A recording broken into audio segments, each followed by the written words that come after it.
Hello, everyone. This is criminal profiler Pat Brown. And today, wow, this case is bizarre. It's a head scratcher. And I spent a tremendous amount of time analyzing all the details to try to figure out what the heck happened. Why was let me pronounce her name correctly, Anni Dewani murdered? Okay, why? She was murdered on her honeymoon. And it is such a peculiar case with so many contradictions. And you can look at it and say, well, absolutely it has to be, this has to be true. But then you look over here and you go, but then why is this also seeming to be true?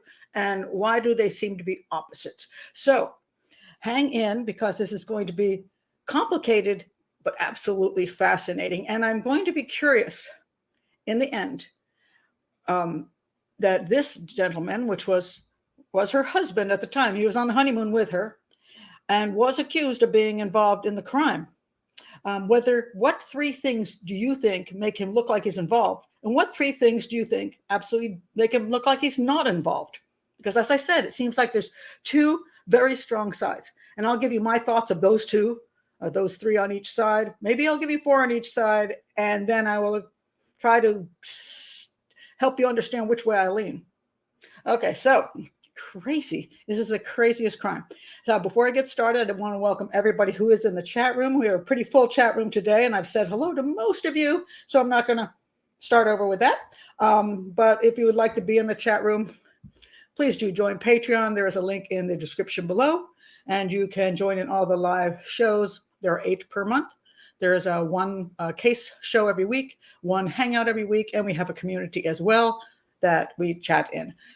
So do that. It supports an educational channel, and you get to be more involved. If you don't want to do that, it's okay. Yeah, but please do subscribe to the channel, click like, click the bell, get notifications. And if you want to know what cases I've done, check my playlists. If you have one in particular you want to know, go to the search engine on YouTube and put in Profiler Pat Brown and the case you're interested in, and see if I've already done it. Okay, and I do have some books below you can also buy to support the channel. So that's that. Yes, let's get to this. This is really super fascinating. It really is. And I'm going to explain why I'm decked out in jewelry. In case you're wondering, you're like, why is she dressed like that? So anyway, let me just run over here to the comments for just a second. Oh, Lord, we have so many more people just came in. Allison just came in. Clarissa came in. Emery came in. Kurtz came in. So I said hello to most people. So hello to you too. All right, let me read you the very short version I'm going to share from Wikipedia, just because it has those the very basic outline. And then I'm going to go into details. All right, so Anni Dewani, she was a Swedish citizen. She was born in Sweden. So first I'll understand, he is British and she is Swedish. And I know people immediately look at them and go, well, they're Indians, aren't they? Okay. She was born in Sweden, him in the UK. They are Brits. He's a Brit and she's a Swede. Okay. Their parents did come from India. All right. And their parents both came from Gujarat in India, which is a point in this whole story. So, and I believe her parents actually lived in Uganda. And when all the Indian people who had moved from India to Uganda got chucked out, they ended up going to Sweden. I think his mother also spent some time in Uganda. So they had a lot in common as far as family history goes and culture go. Now, mind you, again, they grew up in Sweden and in England. So that's their actual culture. But just like I've spent a lot of time with, I have a lot of Indian American friends in the United States. Their children were born here. My Indian American friends are much more Indian than their kids, but they still bring up their children a lot of times within the community. So they eat a lot of Indian food every night. They go to a lot of events. Some of them actually learn the language of their parents. They go maybe to the temple or wherever so they participate in different, and they go to weddings, and they have all kinds of things that they do together, take up Bollywood dance, things that connect, the children get connected to the parents' culture, maybe more so than, like, for example, my father came from Germany, and outside of Marzipan, It's a Pfannkuchen, I wasn't raised in a German, also a German Jewish community. I wasn't raised in that. And, so, he was as American gets, except for a few traditions. But a lot of people who move from India when they're adults or come here as adults to college, this is in the US I'm talking about, they have, they've grown up in India. And then when they have their children, they're connected with the Indian community and they bring a lot of that culture into their lives. So yes, they have a connection to Indian culture and to Gujarat culture. But she's a Swede, he's a Brit. Okay, just so you know. All right, so they get married and they go on a honeymoon to South Africa. And while they're in South Africa, they're in a taxi. The taxi, it says, which she and her husband, Shrien Dewani, were traveling in. That taxi gets hijacked. They call it hijacked in South Africa, I guess. In the US, we call it carjacked. But so bad guys attack them. 3 arrests were made in the days following the crime. All right, let me see if I got some pictures for you. Just hold on a second. I'm going to probably go back to these pictures because it's a wee bit complicated. So anyway, here's just a picture of them. This is where they were staying in South Africa. It's very important to note that she came from a fairly wealthy family, not as wealthy as his super wealthy family, her family, pretty wealthy. And the actual wedding, which came under her family's, they had to pay for it, was about $150,000. And it was in Mumbai. And that's why they're all there. This is a super decked out Indian wedding, which is usually 3, 4, or 5 days long. And I've been to Indian weddings in India, and they're super fun, but they last for a few days, and you get to change your clothes many times and wear many pretty outfits if you're a female. And then they were going to have another wedding in the UK, I guess for friends, people who couldn't fly to Mumbai. And she had, let me tell you just a little story about how they met. So she's in Sweden and she ends up going to the UK, and she has relatives there, and they know about this guy, and eventually they hook up, okay, and decide to get married. She liked him because, well, he was good, had the background, the Gujarati background as her family did, so similar culture thing, but both of them didn't grow up in India. So again, a cool thing culturally. It's not like one is like super Indian and the other one's not. It's like they both had about the same things going for them, and they both had families with a reasonable amount of money. And she was an engineer and he was in business. I mean, they were a good match. Okay, they were a good match. She was 27, he's 31. 4-year difference, again, pretty good. All things look fine. So they go to South Africa on the honeymoon, and while they're in Cape Town, they're in a taxi, and the taxi gets carjacked or hijacked, whatever you want to call it. And in the process of that, she is shot and killed. All right. So there are some arrests that are made. Let's see if I got a picture here of the guys. Let's see. Here we go. It's got some pictures here. All right. There's some pictures. This is her husband, and then this is the Tongo was the taxi driver. All right. And this fellow, we'll get to him in a minute. His name is Mulombo. I'm going to butcher these names, so sorry for everybody who lives in South Africa who knows I'm not speaking the language properly. But this is Zola Tongo. He's a taxi driver. This guy was what's later is considered a middleman. And then you got these two dudes down here. These were the actual carjackers. All right. The carjacking dudes are, let me show you a picture of the carjacking dudes. Hold on a second. I got a lot of pictures, and you know me and pictures. They're so tiny, I can't find them. All right. So these are the guys actually carjacked them or hijacked them.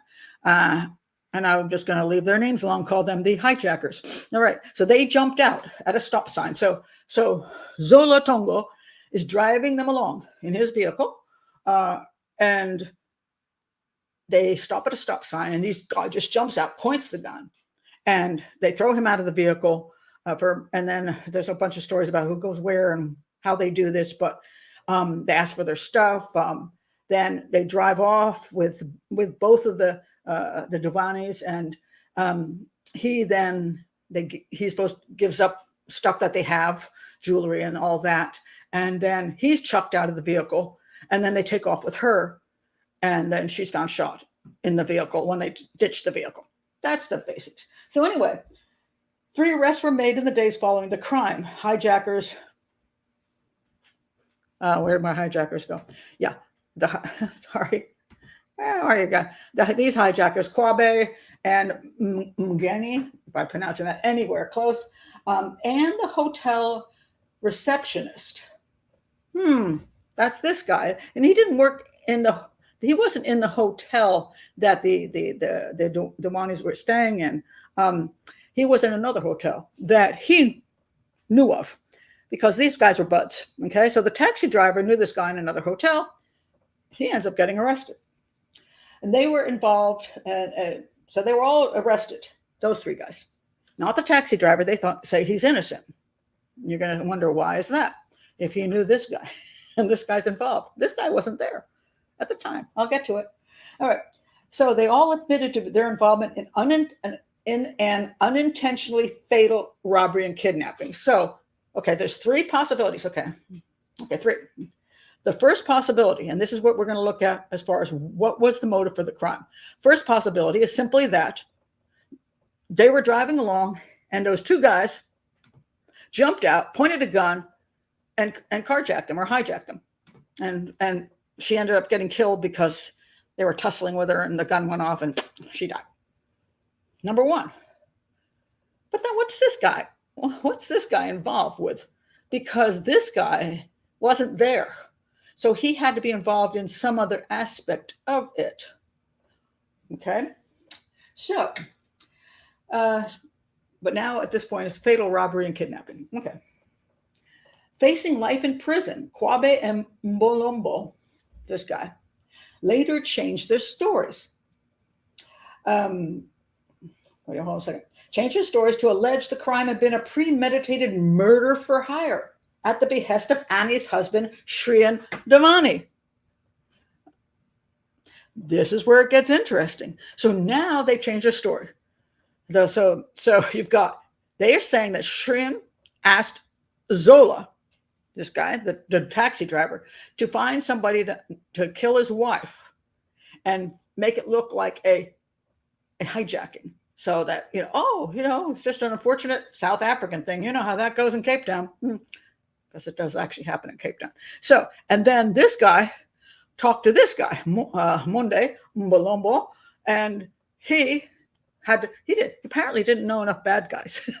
So he had to check with this guy who was a receptionist at a lovely hotel, but apparently he knows bad guys. So he called around and found, I can't do this but this is a green screen behind me, so it's really hard to figure out where your fingers go.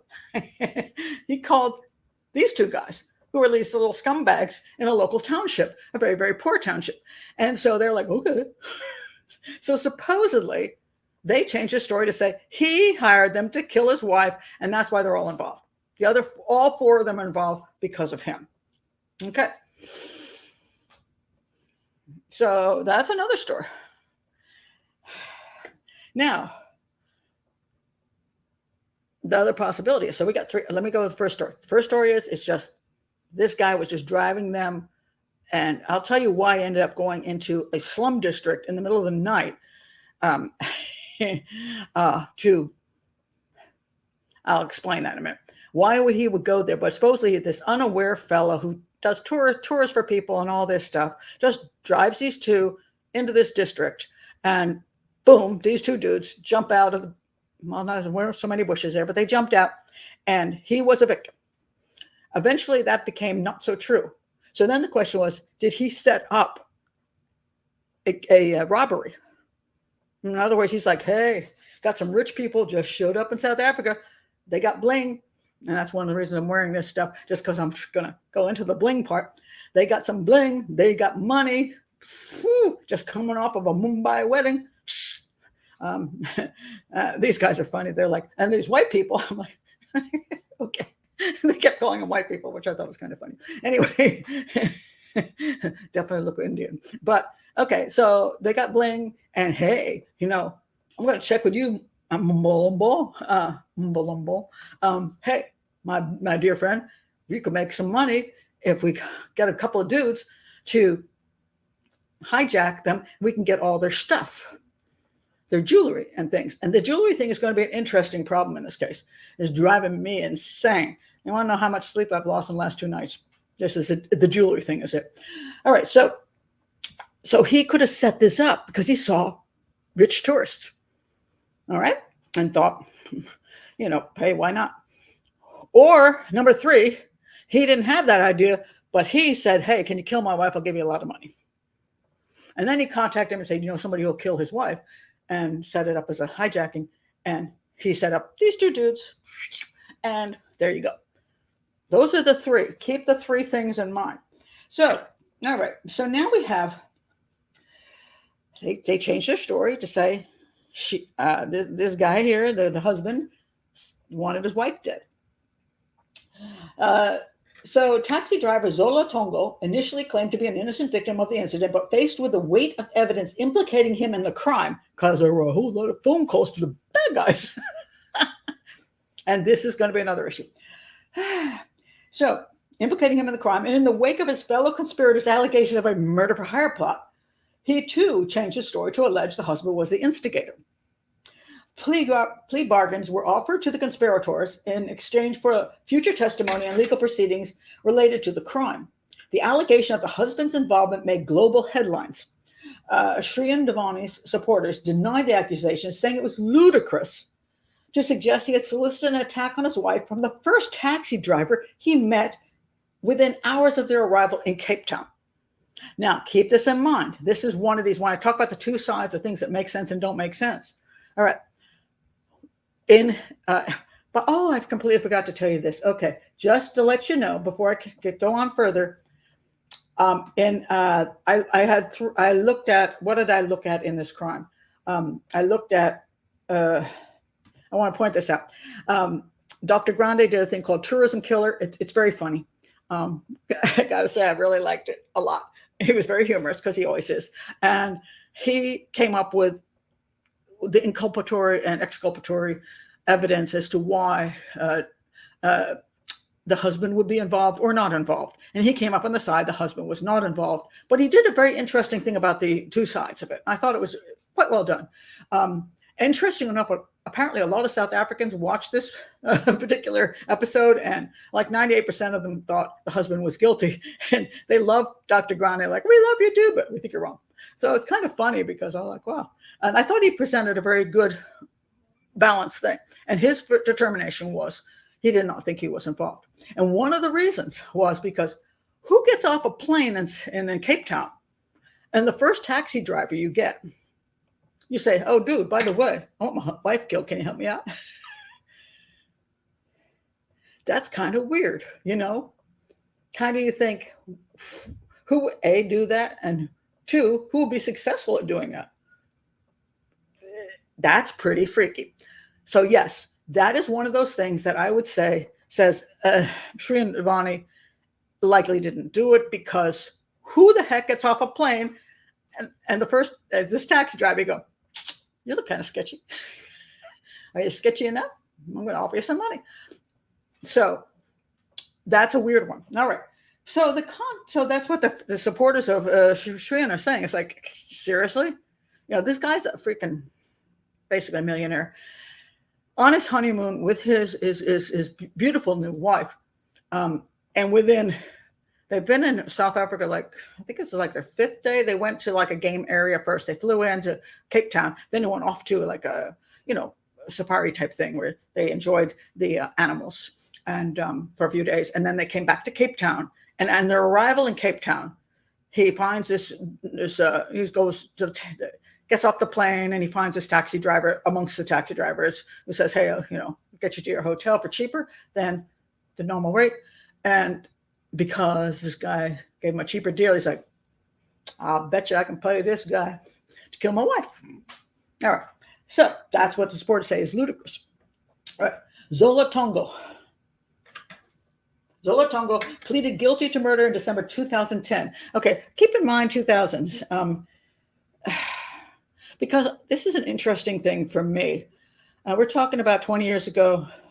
I did a lot of travel in 2010. And one of the weird things about this is how much he uses cash. Now, we'll get into the whole issue of Indians and the Gujaratis and cash and trying to get deals and all this kind of stuff, because I know people bring that up. But you also have a thing called credit cards, and he's got a lot of them. He had his personal assistant book him the trip to South Africa, book him into the hotel, book him here and book him there. He used credit cards like crazy. And yet, the day he comes into Cape Town and contacts and hooks up with this taxi driver, suddenly he's using a whole lot of cash. And it's the other side. Okay? That's the other side. So this is going to go back and forth like a ping pong ball. Okay? So, all right. So Zola Tongo pleaded guilty to murder in December 2010 and was sentenced to 18 years in prison. Kwabe, one of the hijackers, pleaded guilty to murder in August 2012 and was sentenced to 25 years in prison. Mugane, something like that, the other hijacker, was tried and convicted in November 2012 and sentenced to life in prison. Mondo Mbalombo admitted his involvement, but was offered immunity in exchange for testimony against the other men involved in the crime, including the husband, that he said this guy came to him and said he wants his wife killed. Can you ring up some people and find someone? He got immunity to do that. All right. South African prosecutors formulated charges against Shrien Dewani based on their later discredited confessions of Tongo, Kwabe, and Molombo, who were found to have committed perjury. Now, mind you, some of their stories stayed the same, but some of the stuff was all over the place. Now, why this is, I don't know. Could it be because they're a bunch of criminals? Could it be because they're lunatics? Could it be because they thought it would help them? Could it be because they couldn't remember? Who knows? But essentially, there were some issues in their stories that were concerning. Okay. Charges were brought on the basis Anni had been a victim of a premeditated kidnapping and murder for hire that was staged to appear like a random carjacking, allegedly arranged by her husband. Following a long legal battle, he went back after the murder. He went back to England, and it took them years to extradite him. And finally, when they got him back to South Africa, he then faced trial. And during the trial, he did not testify during the trial. But apparently, according to most of what Tongo said, the judge went, yeah, I'm not buying that crap. And he was acquitted. He was acquitted. And that was the end of that. So the other guys are in jail or dead. One of them died of a brain tumor, I think. And he is alive and well and living his life. Okay, now that's the short version. Okay, let me see if I can get to the long version, because now we get into things that don't make sense over here and over here. Okay, I'm just going to check on your comments before I go forward. Woo, because it's a crazy story. Okay, somebody asked, why would they let the husband go and drive off with the wife if it's just a robbery? All right. Yes, there's so many issues about actually how the crime went down, which are bizarre. Okay, they're bizarre if he's guilty, and they're bizarre if he's not guilty. This is the conundrum of this whole darn case. It's like everybody doesn't make sense for anybody. Let's see. Walter Matilda says, these collaborators remind me of a kid hiding behind a curtain with arms and feet showing. The kid thinks he's well hidden, but he's doing a totally crap job. And, you know, one of the things that's really funny is that it was presented. This is one of the funny stories about this. This presented that Zola and Munde and the two carjacker dudes were these really nice guys who were educated. And I'm like, but they were all involved in this crime, regardless of what you know, it's like, They're not that smart because they committed a crime that everybody got imprisoned except for this guy. And then there's whole issues about this guy, which I will get into. All right, so Waltzing Matilda saying, to avoid having to incapacitate him while they murdered Annie. Possibly. Okay, let me start at the beginning now. Okay. So when I say the beginning, it's because I want to explain how things actually work. All right. So anyway, here we are back at the wedding. Happy wedding. Happy wife, happy life, right? Except for the fact that Annie wasn't happy at all. She was like almost didn't get married because she said thought she hated him and that he was too controlling. But she got married anyway, probably because they got engaged and Indians spent a lot of money on engagement parties, and everybody had, everything here invested, and then $150,000 on the wedding. And she's like, okay. So she goes ahead with it, but she's sending emails back going, I don't like this guy. I think this guy, there's problems here. So on her honeymoon, she's having issues. That's always a sign that maybe you shouldn't have gotten married, because I do remember standing in Guatemala shouting at my brand new husband, I'm going to go to Tijuana and divorce you. That should have been a sign, but I stayed married for 25 years. But, sometimes you ought to listen to your instincts, right? Because we did end up divorced. Anyway, she had this instinct that something was kind of wrong. But she married him anyway because sometimes, here's another thing. People ask why. Well, she was, first of all, 27. He's 31. She's getting to that childbearing age where she's like, I got to find somebody because otherwise I can't have a family. And his family's pushing him. They're like, dude, you're 31. It's time for you to have a family. So everybody's being pushed. And sometimes once you step into things, you can't step back out. And honest to God, I swear to God, this is absolutely true. So I lived with my ex for a year before we got married. My father gave us the furniture for our apartment. And I was embarrassed to give the furniture back. It's like I didn't want to admit to my dad that maybe it wasn't the best idea ever. Maybe I should give the furniture back. So I went ahead and got married. Now, mind you, he was a good father. So to my kids, who hopefully will never watch this, but if they do, probably they'll not watch it. But anyway, kids, your dad is great. Your dad was a great dad. But, sometimes marriages don't work out, and we probably should not have been married, except that if we hadn't been married, we wouldn't have you three great guys. So anyway, he was a good dad. But there were marriage problems. And I didn't want to admit to my dad that there were issues. I didn't want to give back the furniture because not that I wanted the furniture, I just didn't know how to return something that he'd given me as a gift. So I got married. So when you talk about doing stuff that you think, come on, really? They probably were at this point where now they'd gone through the whole engagement thing. This huge wedding was set up in Mumbai and nobody knew how to get out of it. So she was not happy with him, but she married him anyway. This is very, very important. Now, the next thing is they went to South Africa. Now, mind you, I want to point out, this is very important. He has money. Okay. One of the important things is that, see the private plane behind them?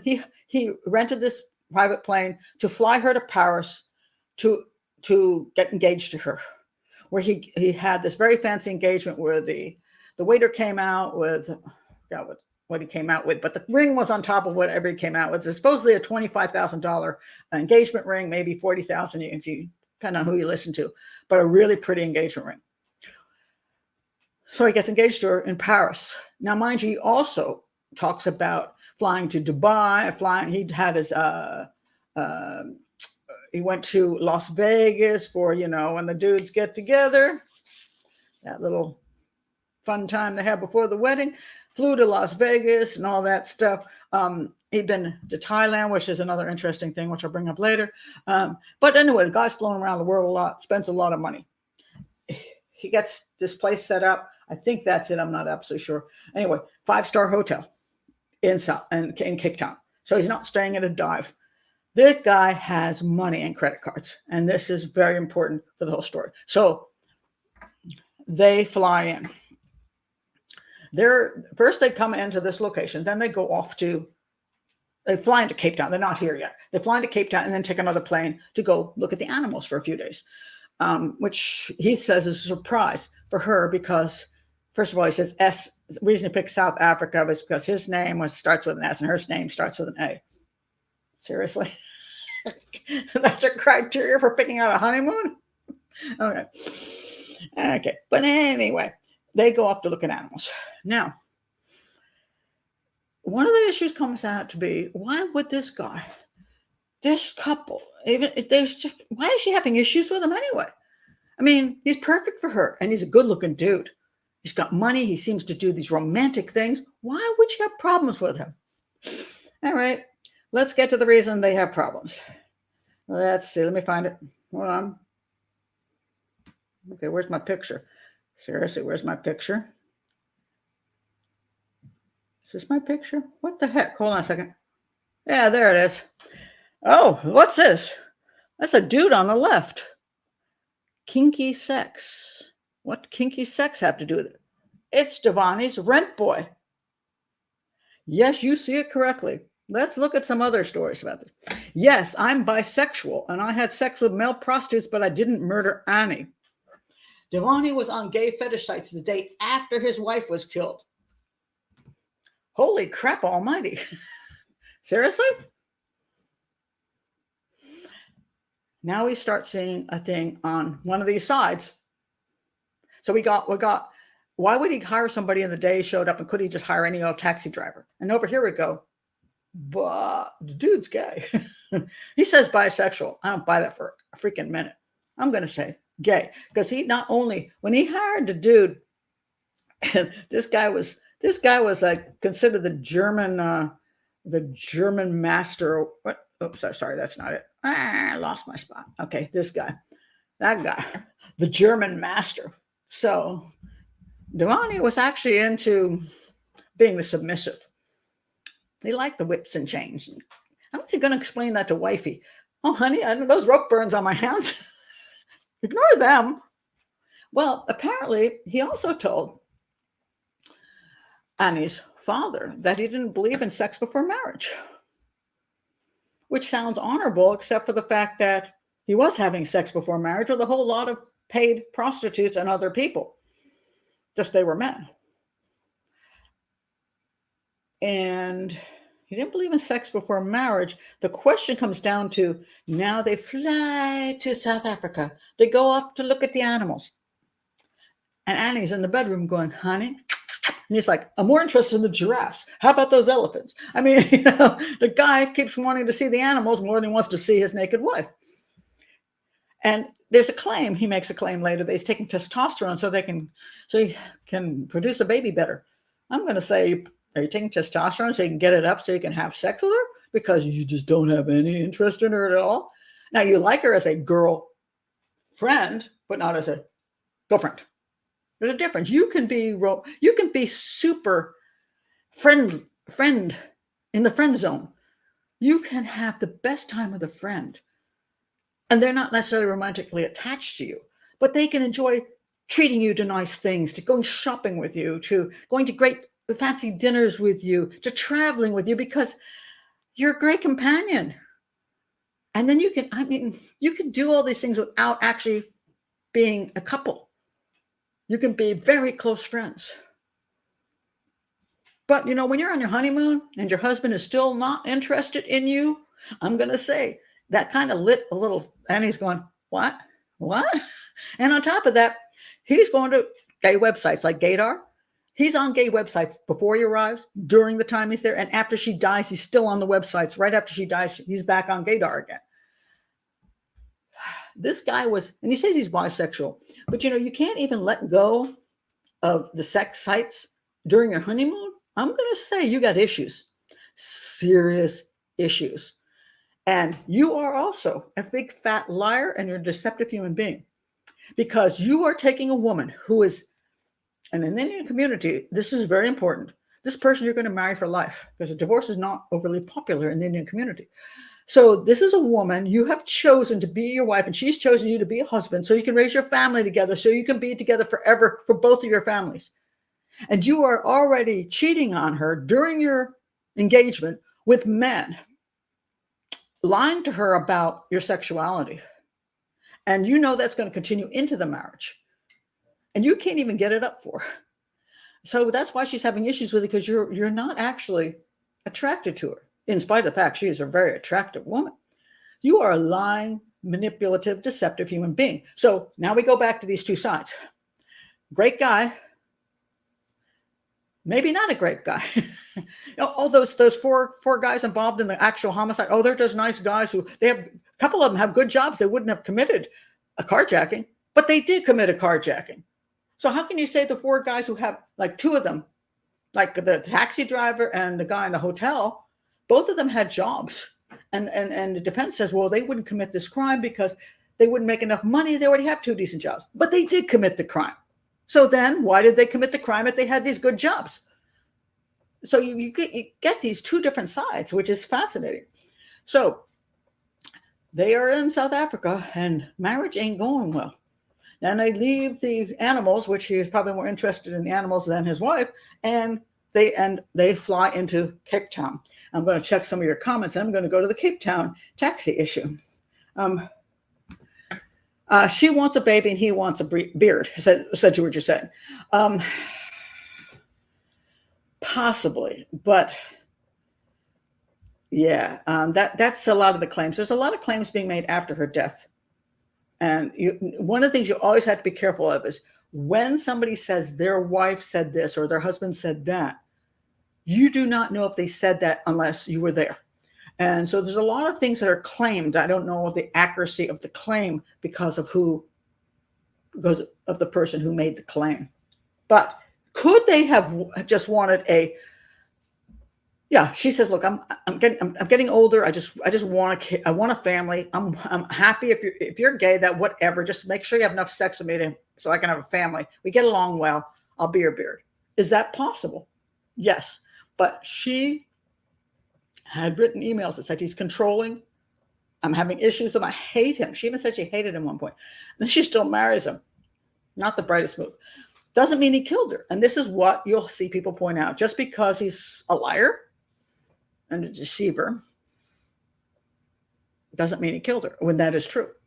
He did some other interesting things too, by the way. He supposedly set up some a fake on the internet, a fake travel agency or whatever, so that when he went traveling, you could say, hey, I've got a travel agency, give me a deal, to the hotel or whatever. They think, oh, he's going to tell people about our place, so we'll give him a deal. That's a con artist. So when people say he's a nice guy, I don't think so. I don't like the guy. I think he's a cheat and a liar and a con artist. A rich one. That doesn't make you a necessarily good person. Doesn't mean he killed her, though. And that's another issue. Just because he's those things doesn't mean he was involved in hiring the first taxi driver he ever met to kill his wife. So again, we have to not jump to conclusions. You can have a bad personality. You can even be a serial killer. You could go be a serial killer, go out on a date with a girl, not kill her because you don't want, people saw you going on the date with her. So you don't want people to think she gets dead and you're going to accuse you. You go on a date with her and you go home and then she gets killed by somebody else. And you're like, oh, of course a serial killer did it. Well, no, he didn't. Even though he's a serial killer, he actually didn't kill her. So just because you're one thing doesn't mean you're the other thing. So we have to keep that in mind. Sarah says, if you're living a double or triple life, how can you be a good person? You're lying in there somewhere or everywhere. Absolutely. I don't have a lot of love for people who lie. I don't. I've been a major truth teller for my life, and I have issues with lying. When people lie, they take away other people's rights to know the truth. And that's not okay. So if he lied to her, now I don't know. She never said to anybody, I questioned his sexuality or he told me he was gay. If he lied to her and she didn't know a thing about this, which I do not think she did, she's just wondering why the heck the guys can't get it up. You know what I mean? It's like, look what I got here. And he's not interested in it. So she's getting more and more concerned about his behavior toward her. So basically, he conned her into a marriage, believing she got a husband who would at least be able to be a husband. That's not okay. That's not fair. That's not fair to her. All right, let's go on. So now we have this weird concept of a motive. All right, not necessarily so, but that's what the prosecution is now saying. All right, so now the next issue comes down to this. Okay, so now again, as I said, they have money. They're staying at a 5-star place. He arrives at the airport, and let me pull up. Okay, I gotta find it. Give me a minute here because I got a crap load of stuff open. But I read there's 2 places where he gives statements. One is to the police, and one is when the trial comes up after he's had a chance to work with his lawyers for a really long time. Now, what he says in the beginning is often very different for what you say later. But I'm going to start reading to you from what he said later, okay? Because I think it's fascinating. Okay, I got to find it. Where does it start? All right. So this is from actual transcript. I had decided to take Annie to South Africa for our honeymoon. Neither of us had been to South Africa before, and as it happens, somebody said he was actually there earlier, but okay. It happens. The acronym SA matched our initials. Sorry, that's just pitiful. You can go to Sarajevo, you know what I mean? Okay. Anyway, on Friday, that wouldn't be SA, just S. Anyway, on Friday the 5th, November 2010, I asked Shrien and Shrien to sort out the flights. I'm not sure I got their names right. And to make necessary hotel bookings at Chitwa, a game lodge in the Kruger National Park and in Cape Town. I kept this a secret from Annie. He's big on these secrets. In other words, which she calls him controlling. In other words, she doesn't get a say in things. Now, personally, if I'm going on a honeymoon, I kind of want to say where I want to go and what I want to do. I don't really want my husband saying, oh, here's where we're going to stay. Here's the country we're going to go to. Here's what we're going to do. What if I didn't want to do that crap? It's my dang honeymoon. So I think he is controlling. I kept this a secret, and secret is an interesting word in his entire vocabulary and what happened in this crime. I kept this a secret from Annie as I wanted to surprise her. Surprise is another word you're going to hear over and over again, that he thinks surprising her is some kind of treat. Some people don't like to be surprised. Some people do, but some people don't. Is it really a surprise? Do you know what they want? A surprise is something you know they want, and they're like, oh my God, you did this for me. Other surprises are like, are you kidding me, dude? I'm not doing that. I'm not interested in that. Not happening, So I kept this a secret from Annie as I wanted to surprise her. On the same day, I withdrew 7,000 pounds from my personal Barclays bank account. And this becomes an interesting issue. Why does he need 7,000 pounds before he even arrives in South Africa? Why would you need that level of money on your vacation to a place that takes credit cards? Now, mind you, I went to Cuba. I took 10 women to Cuba in when I did my tourist older women cheap travel. I took 10 women. Each one of them gave me $1,000, and I took 1,000 of my own. I had $11,000 on me in my boobs, in a waterproof boob purse. I don't know what you want to call it. And I had to do that because Cuba does not accept credit cards or ATM cards from American citizens. You have to pay in cash. And I hired a specific driver so I would not be taking local transport because I started the first day, we were there for 10 days, with $11,000 on my boobs. The next day I had 10,000, then 9,000, then 8,000. My boobs got smaller every day. And I was very careful. And I also put Canadian leaves on the maple leaf on our luggage so we look like Canadians and not Americans, because Canadians can use credit cards. I'm aware of how things work. So why would I take 7,000 in cash to South Africa when I get a credit card? I would like to know how often he took out cash when he went other places in the world. Did he take out 10,000 when he went to Dubai? When he went to his Las Vegas little bachelor do? Did he take out a whole pile of cash? Or is this just for South Africa? And if it's just for South Africa, why is that? Well, I don't have an answer on that. But I find him getting 7,000 pounds in cash odd.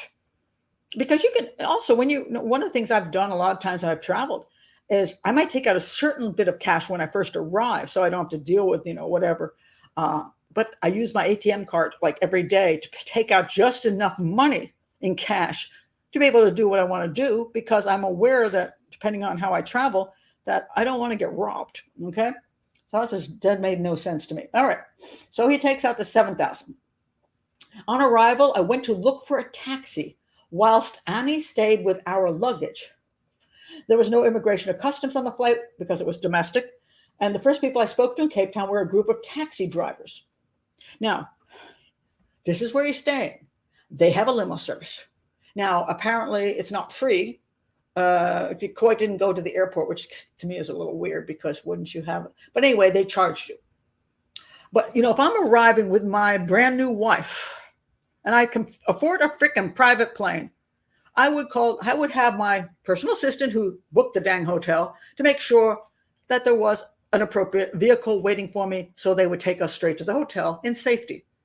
But no, he just wanders around with a bunch of taxi drivers talking to him. And one of them asked me if I needed a taxi. Well, no shit, Sherlock. I told him I needed a taxi to the Cape Grace Hotel. He said he does a lot of VIP transfers to that hotel. He told me that if I took a metered taxi, it would be Rand $350. Rand 350. I don't know if I'm saying, or I can't quite see how this is put here. And that he would do it for 250, because saving 100 on Rand. I'm not going to get into the conversions right at the moment. Is a huge deal to a millionaire. He introduced himself to me. Hold on a second. I just lost my page. Okay, hold on a second. That Zola guy. Anyway, so he takes this guy and takes back to the hotel. I then went to the reception when Annie was at the check-in. I asked the receptionist about the possible upgrade of our room as we were on our honeymoon. She told me that the honeymoon suite was taken until Monday and she would see what she could do. We discussed dinner options, and I chose Savruga for 21 hours 30. So we're talking about, let me figure it out. That's 7:30, correct? 7:30. I said to Annie I was going to talk to the driver outside about some tours. Now, they were going to go. So the first night there, they went to a place called Savruga. And some of this stuff is very important. Let me see if I can find some pictures for you. Okay, here they are. It's a beautiful location. Keep this in mind. This is the most expensive location in Cape Town, where all the tourists go. All right. And this is Savruga, which is, you can see it's near the one of, everybody has to put up a Ferris wheel these days. And anyway, it's a very expensive restaurant. It has sushi. They love sushi. And so this is this fancy restaurant. And it is, well, they're getting pretty good stuff. 4.5. Okay, whatever. Pretty good. It's an expensive restaurant as well. Very expensive, but pretty well liked by people who go there because it's kind of upscale. All right. And I want to point out, this is going to be important in the future. See how these are all the restaurants around that location. You see where the blue places is? That's where the hotel is, the little docky areas.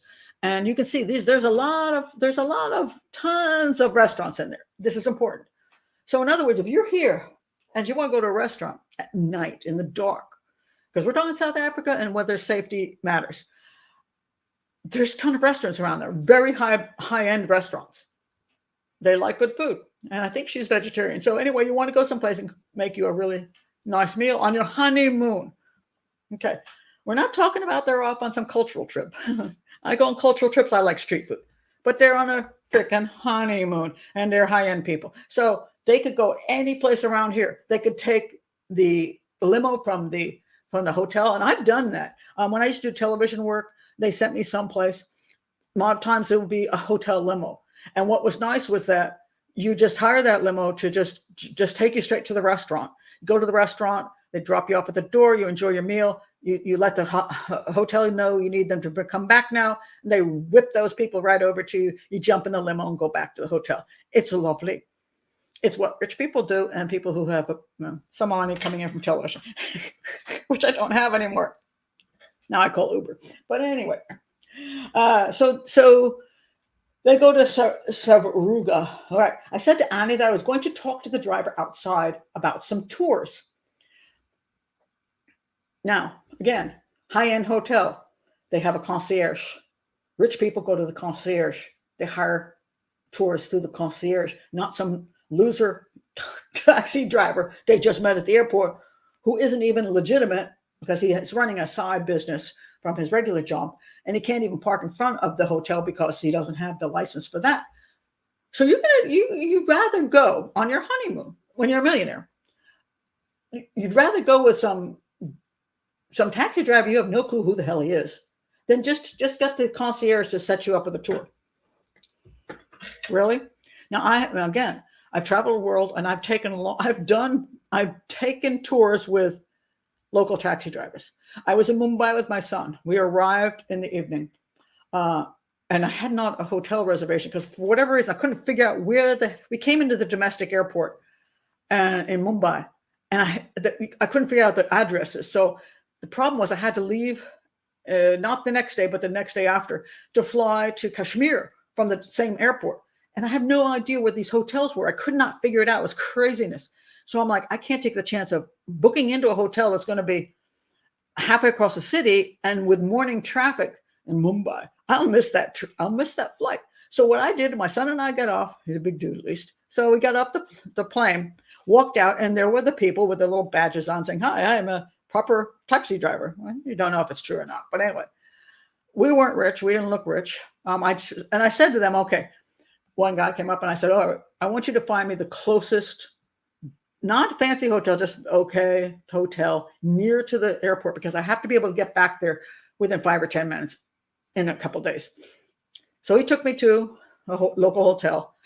And then I said to him the next day, "Would you drive me around Mumbai with my son? We want to see the sights." And we paid, it was a $50 day. He took us all over Mumbai and then he dropped us off. And I said, "Can you take us to the airport in the morning?" And he did. And that was that. Yes. Did I hire a local guy? Yes. Was I a millionaire? No. If I were staying at a top Mumbai hotel, I would hire their damn service. I wouldn't be getting a dude off the street. So this is very suspicious. This is one of these things that goes on the side of, yes.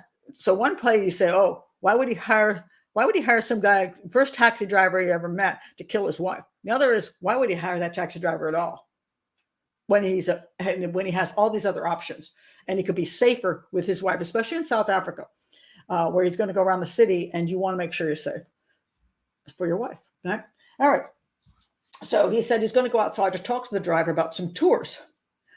Now, somebody made a funny comment. It made me laugh. He spent a lot of time that day and the next day with the taxi driver and making phone calls. And somebody said his wife is probably thinking he's spending more time with the taxi driver than me. Is he having an affair with the taxi driver?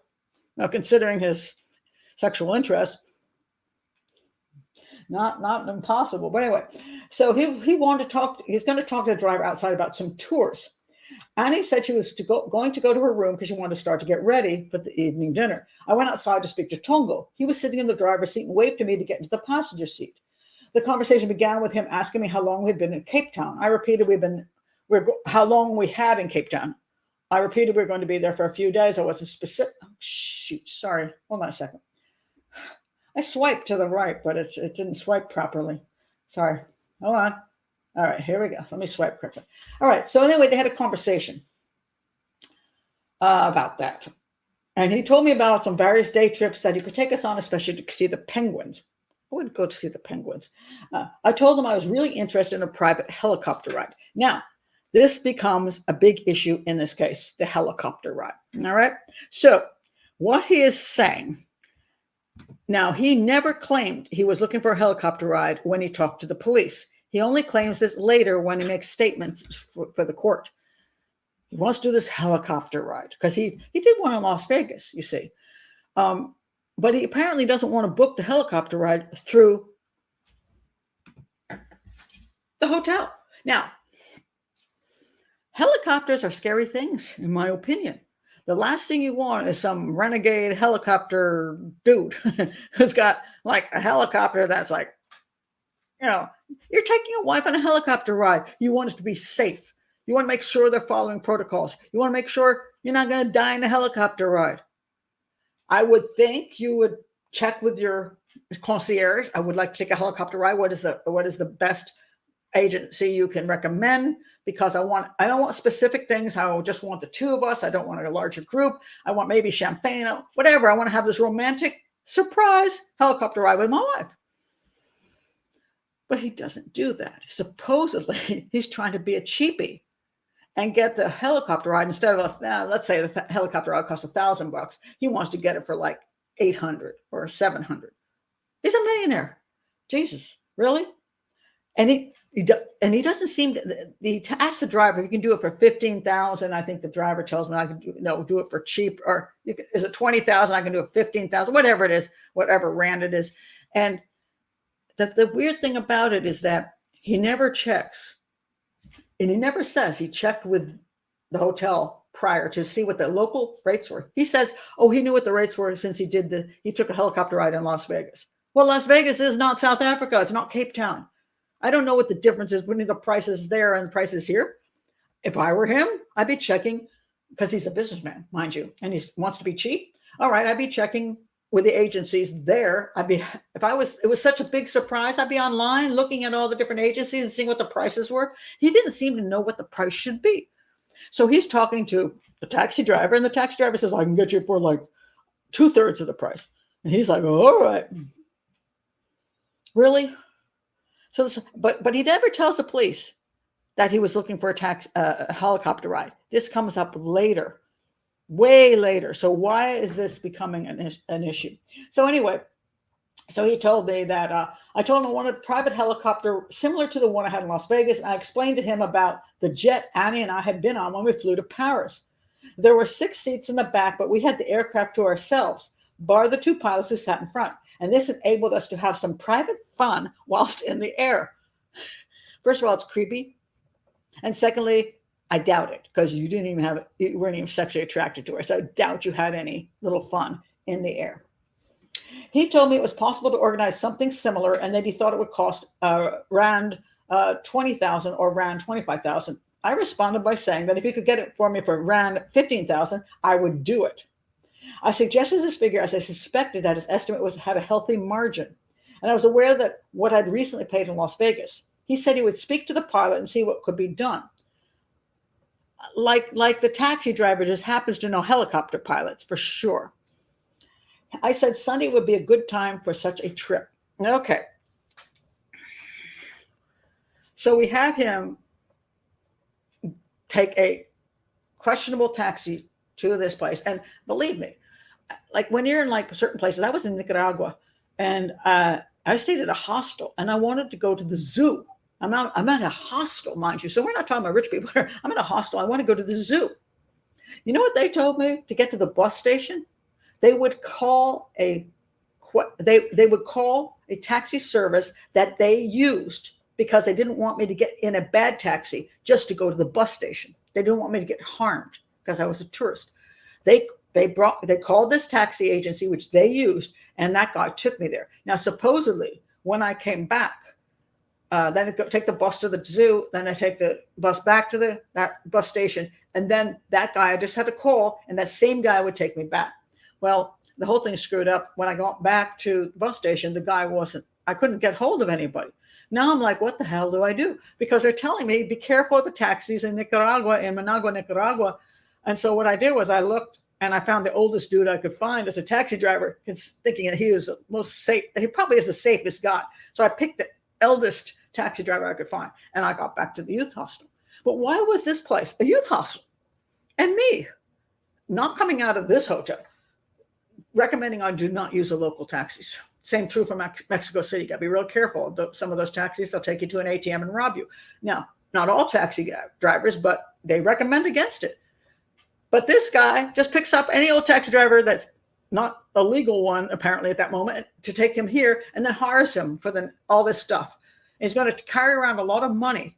He's going to take like $1,000 or whatever and carry it into the taxi with this taxi driver that he doesn't know who the heck the dude is and isn't associated with the hotel. This is all suspicious. Okay, no way around it. So anyway, that's what he says is going to get done. And then I asked him whether he knew where I could get exchange money at a good rate. I knew from experience traveling in India, Kenya, Uganda, Ghana, and Egypt. that the unofficial money changers could very often give one a much better rate than the official one at the banks where the banks exchange currency. This is true, but you're on the black market. You do not have to present your passport. It is not registered. In other words, you do it on the sly. Yes, that's possible that this is true, that he could save some money. But does he need to?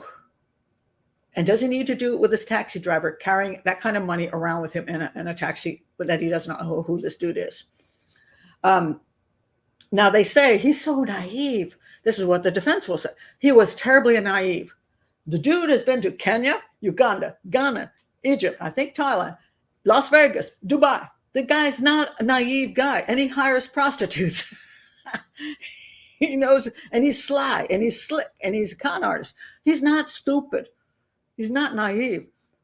Why does he need to go on the black market to exchange his money unless he doesn't want people to know that he did so? He's changing pounds into rands so that he can use them with local people.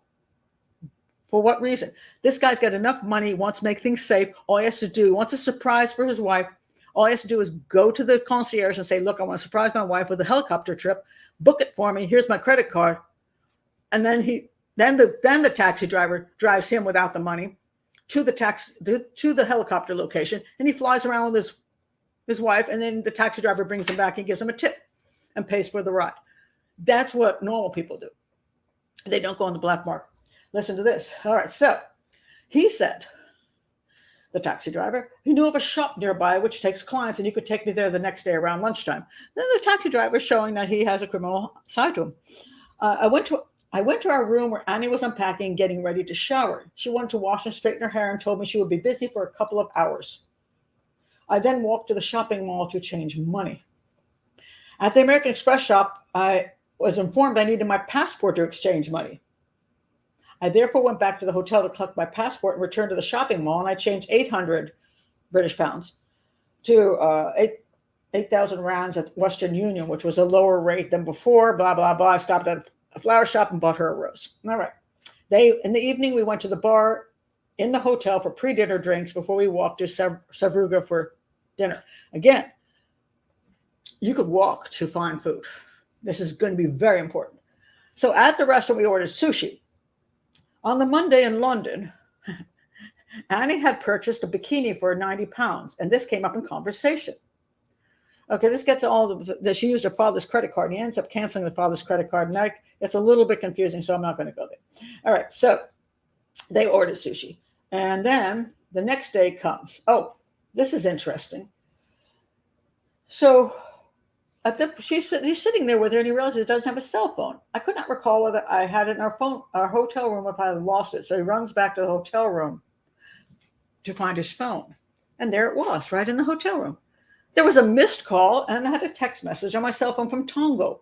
I used the bathroom and called Tongo back. He asked if we were settled in the hotel and what we were doing for the evening. I mean, he's got this really good relationship with Tongo. It makes you wonder. He always talks to Tongo outside of the vicinity of his wife. Always. That to me is creepy. If you're just doing some, hey, can you pick us up tomorrow because we're going to go to the restaurant or whatever, why do you keep having to hide and do these things behind her back? Okay, this becomes an issue. He asked whether to settle in the hotel and what we're doing for the evening. He then asked whether I'd spoken to my wife about any trips we wanted to do, and now he's going on about needs to do the money changing thing. I asked him whether he managed to arrange our helicopter trip, and he's told me it was fine. He's spoken to the pilot who would be able to organize a helicopter for the amount which I had offered, which was 15,000 rand. He would want payment off the books in cash, and we would have to fit this into his schedule.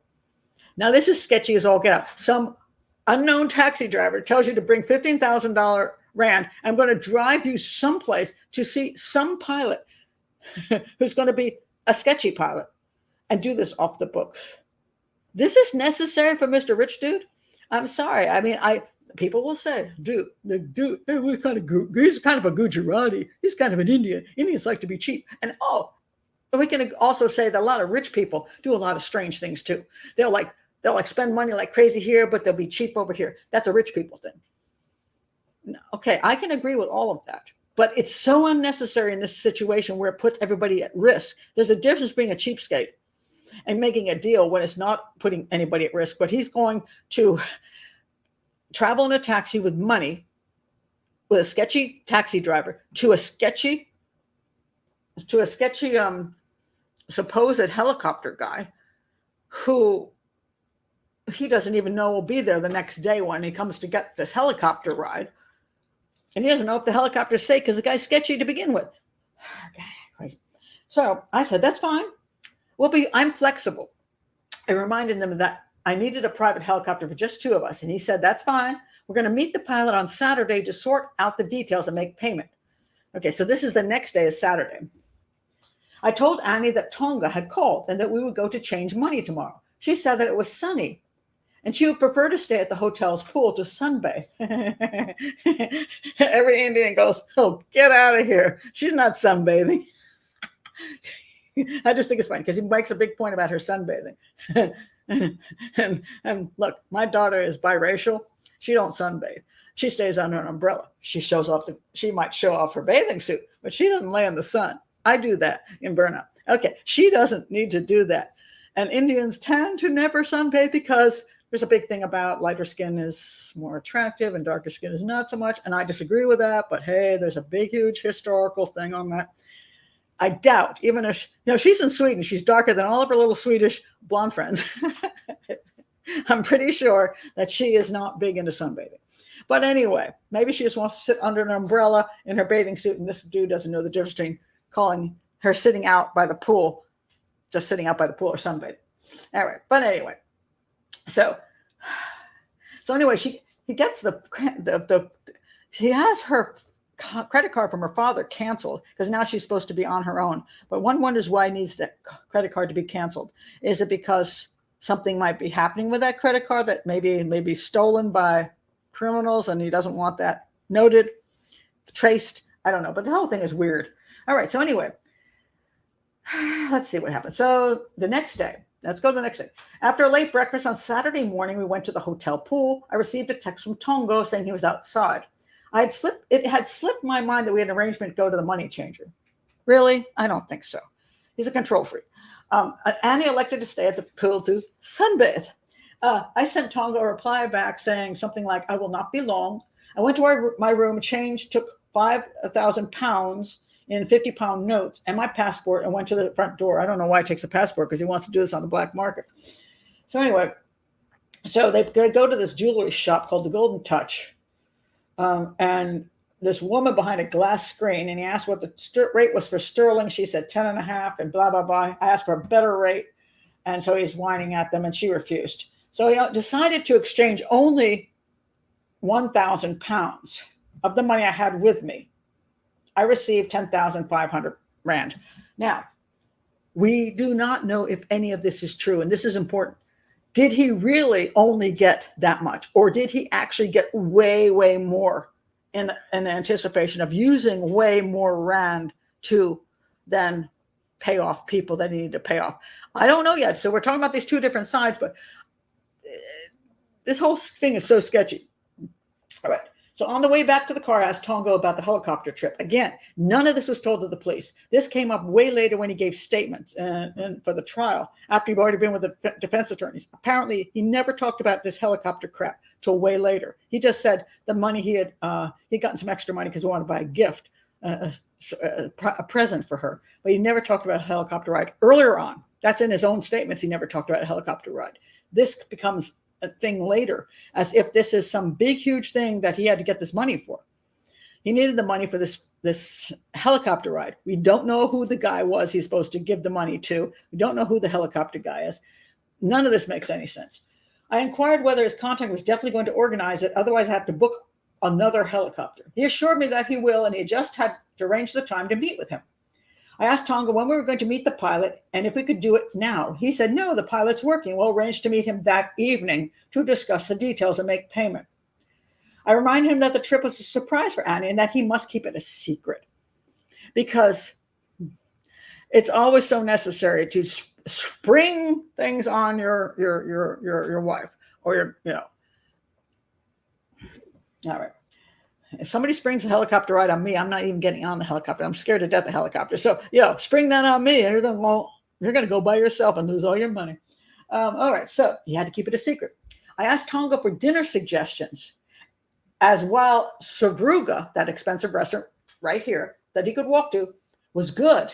It was busy and quite commercial. He told me about a restaurant in Somerset West area that was romantic, but he couldn't remember the name. Oh shoot, hold on a second. He told me other clients had, gotta switch here, had been there and recommended it. He said I should inquire at the hotel. They would know what restaurant he had in mind. All right, and this is where he does go to the concierge and he books this restaurant. Now, let me show you where he booked the restaurant at. This becomes extremely important. I'm telling you, this is a really tricky case. I hope you're all here for the whole duration of it, because it is craziness. All right, so let me find the picture here I'm looking for. Is that it? No, that's not it. Okay, where's my restaurant picture? Okay, this is where he's planning to go. He books a 9:30 at night restaurant reservation. That's pretty late. Now, I know some people do eat very late, but we're talking about driving again through to Cape Town late at night. Now, one of the issues about this is this place. Let me show you where it is on the map. Let me find my maps. Where's my maps? Hold on a sec. Okay, you can all laugh at me while I look for my map. Is this it? No, that's not it. I tell you, these things are so small, it's very hard to see anything. So, where's my maps? Hold on.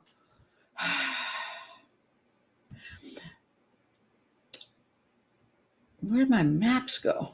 I swear to God, there are maps here because I checked on them. Is that the map? Nope, that's not the map either. Where's my map? Hold on. Give me a sec here. I've lost my maps. And these are important, so I really want to show you the stupid maps. What is this? Okay, this is not the one I want to show you, but this is their fateful night. 1.1, that's the Dewanis leave the Cape Grace Hotel, and they're going to 2, which is the Winery Road restaurant. And that is the one he booked through the restaurant. And the reason I want to show you the map, really want to show you the stupid map. Oh, that's it. Is this it? Aha. Okay. All right. There we go. All right. Look here. Now, up at the top, you'll see the Google Letu. Google Letu. Okay, that's where they end up getting killed at, or she ends up getting killed at. But if you go past that, let me see if the other one shows it better. All right. So they're, now let me go back to this one. Wait a minute. Hold on a second. I want to show you this one just because. Okay, so they're coming down. They're way up there in the left corner. They're leaving Cape Town. It's like 40 minutes from Cape Town to this 96 Winery Road restaurant. It's a hell of a long way to go to this restaurant.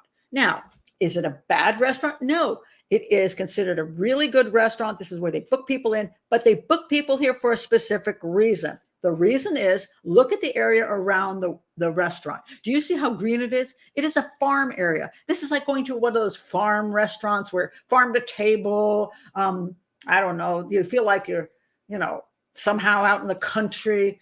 Where do you go to that during the day? So you can sit out. Now, they do have a fire here and all this stuff, but you want to go during the day where you can see the beautiful farmlands. But if you're going to go at night, usually it's because you're sort of closer to the area for whatever reason, but it's a heck of a long drive to go out just to sit in a restaurant and by a fire. It's supposed to be good. Okay, so 40 minutes away, they're going to take this long drive and eat at 9:30 at night. But that's what he says. All right. So now, here's what, so they agreed on the time that in order to give time to drive around the city at night, before dinner. The idea is that you're going to see the lights of Cape Town. All right. So then when they approached the hotel, I asked him how much I owed him for the ride to the money changer and how much the tour and the trip would be to the restaurant. He said the trip to town was usually 100 Rand and the evening would be 1,000 Rand. I asked him if he would do it all for 1,000 Rand and he agreed, saying I could pay him that evening. I returned to my room, stored the money. By the way, a thing called a safe. One of the things you do when you're in another country is put things in a safe. And of course, in a 5-star place, you have a safe. You put your jewelry in there, you put your money in there, you put your passport in there. You don't have to hide it someplace. I told him that, told Annie, she's still sunbathing because she just wants to get a tan, that I arranged with Tongo to do a tour of the city and thereafter to go to dinner. She said it sounded great. Again, this tour of the city is not during the day where you can see anything. It's at night where you just see some lights. All right. So Annie wanted me to get my hair cut and colored to hide my gray hair. Anyway, so that was important. So anyway, he goes back, he does that, stores. Okay, so then what happens here? Okay, so everything is great. I asked the concierge about a nice romantic restaurant in the Somerset West region. And interesting thing is, why does he want to go to Somerset West when he has stuff right nearby? And why does he want to go at 9:30 at night? I think I may have searched for some options. I may have searched for some options on my phone and spoken to the receptionist. And then I asked him to make a booking, a romantic table for 2. Hold on. Things just, okay. Now, we got ready to go out that evening. This is where everything goes wacko. We get ready to go out that evening. I had not heard from Tongo about the helicopter booking. He had told me that he would arrange the meeting for that evening. So now they're leaving pretty late at night. And they're going to meet some sketchy dude in some sketchy place. Where are they meeting this guy? I mean, I'm sorry, but I'm not taking my brand new wife to some dude's house someplace or some helicopter pad in the middle of freaking nowhere. I want to, where am I meeting this guy? But he doesn't seem to care. He would arrange a meeting for that evening. I would need to make payment in cash. I took the Rand 10,000 I had exchanged in order to pay a deposit. Again, he's going to get in a taxi with an unknown guy with $10,000 and 10,000 Rand to go to some other sketchy dude's place and hope that you all survive. This guy, again, people say, oh, he's so naive. I'm like, no, the guy's been around the world. He's not young. He's not 19. He's not a backpacker. He doesn't need to do all of this. I had decided not to pay the full price up front, but to offer deposit in half that amount. Oh, I'm going to stiff the guy. That's going to go up. If he insisted, I was prepared to go up to 10 Rand, as the money would not fit in my suit trouser pocket. And my new suit jacket's inside pockets were stitched up. I asked Annie to put the money in her handbag. Now, he's got this new suit jacket, you see, and he's got these things stitched up. Yeah, it's called take a little knife and go, I'm going to put the money in your pocket. No, he tells his wife to put it in her handbag. Huh, honey? Take this hunk of cash, stuff it in your handbag. And his wife's like, what do we want to be going around with all this cash? But it's a surprise, so I don't know what he told her. I also had about 4,000 Rand in my pocket. I guess they could fit that much. And to pay for dinner because he can't use a credit card at the fancy tourist restaurant. It's a tourist restaurant. You can't use a credit card. Who brings cash to go to a tourist restaurant? This is making zero sense to me. Absolutely. I use cash when I'm traveling for street vendors because they don't take credit cards. In places like Cuba where they don't take my credit card at all. Every other place in the world, I will use a credit card over using cash. Now, yes, do you have to pay a little bit more because you use a credit card? Sure, but it's safer. So he's going to pay the tourist place in cash. Get out of here. See, this is where people get suspicious about the husband because he's doing these weird things that aren't necessary for a rich man to do. All right. So now he's got 4,000 Rand in his pocket to pay for dinner, which is about $200. Dinner would be $200 at the place. And the taxi fare of about 1,000 Rand that we'd agreed on. So at the end of the day, he's supposed to pay this 1,000 Rand to the taxi driver.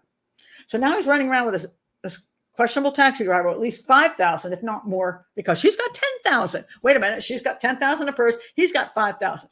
He's got 15,000 Rand with him. Okay. And let me see. I did look this up. 4,000 Rand is about $200. So if he's got 15,000 in his everywhere, then he's running with about $800 in cash. All right.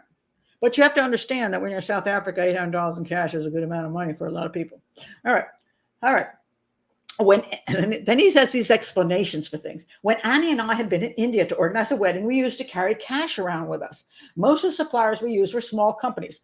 which is not the tourist restaurant you're going to. That's not a small company. Or individual only accepted cash. Every helicopter, legitimate place will accept a credit card. Unless you're getting a sketchy helicopter, in which case you don't want to take that sketchy helicopter. You don't need cash here, and you don't need cash here. You don't need cash any of the places you're going. So you're full of crap. The bundles of cash were often thick, and Annie invariably kept them in her handbag for me. He says Annie does these things for him all the time to take away what's really happening. We went to the hotel's bar approximately 1830, 6:30 for pre-dinner drinks. Here we took photographs and chatted. People at the bar say, "Oh, they look so happy together." All right. Tango texted me before 7:30 saying he was going to be late, which is interesting right there. You can't trust the driver to even show up on time. Maybe you shouldn't trust the driver. He then gave me a missed call, and I called him back. He said that he would be there soon, and we went to the hotel lobby to wait for him. Tongo then texted me to say he had arrived. We went to the car. I told Tongo the name of the restaurant, and that the reservation was for 21:30. Okay, so 9:30. So then we started the city tour. I recall seeing the aquarium in the dark. This is November. It's not really light out. Okay, the BMW garage at the waterfront and the Cape Town Stadium. We also went up a road where we could look down the lights of the city. All right, I'm good with that. And we're talking about it's dark. What are you going to see with the aquarium? What good is the aquarium in the dark? Or the BMW garage in the dark? I mean, what's the point of this supposed thing? The lights I get, the lights. Throughout the journey, Annie and I were laughing and joking in Gujarati. We spoke about various things, including a baby shower that was coming up. Both of us were stuck on names of some of the wild animals. We were relaxed and enjoying ourselves. We commented how good it was just to be stress-free. While you're riding around with a creepy dude in a taxi that's questionable with a ton of cash on you. Okay, hold on. We then left the city to go to dinner. All right, let's look at the picture again. So he's going out of the city. Now, the city is, let's see if I can, which picture is better. He's up in Cape Town, and he's going down, Jesus, I just don't have the picture I want. So anyway, he's coming down that highway 2, past Guguletu, which is where everything goes wrong. But anyway, they're coming from the city in the top left through the township of Guguletu. All right. Now, we're traveling on the motorway, which is 2. Tongo said there was one more thing we should see. A street restaurant, which was famous because Jamie Oliver had been there. All the tourists, according to him, went there. We turned off the motorway. We ended up on a street flooded with people with loud music. We did not get out of the car. I remember there was a shop with a red sign or a light, and on the street there was a barbecue. Most of the people I could see had drinks in their hands and seemed to be having a good time. We did a U-turn and went back to the motorway. Okay. Tongo took them to a famous place that is not open at night. It closes by night. It's a daytime thing. They bring a lot of tourists there during the day, and the tourists there's a barbecue place. And, his wife is a vegetarian, so great place to go. Anyway, it's actually a butcher shop. But they come during the day, and people laugh and joke. Some people dance in the streets, and, it's one of those things you do for tourism.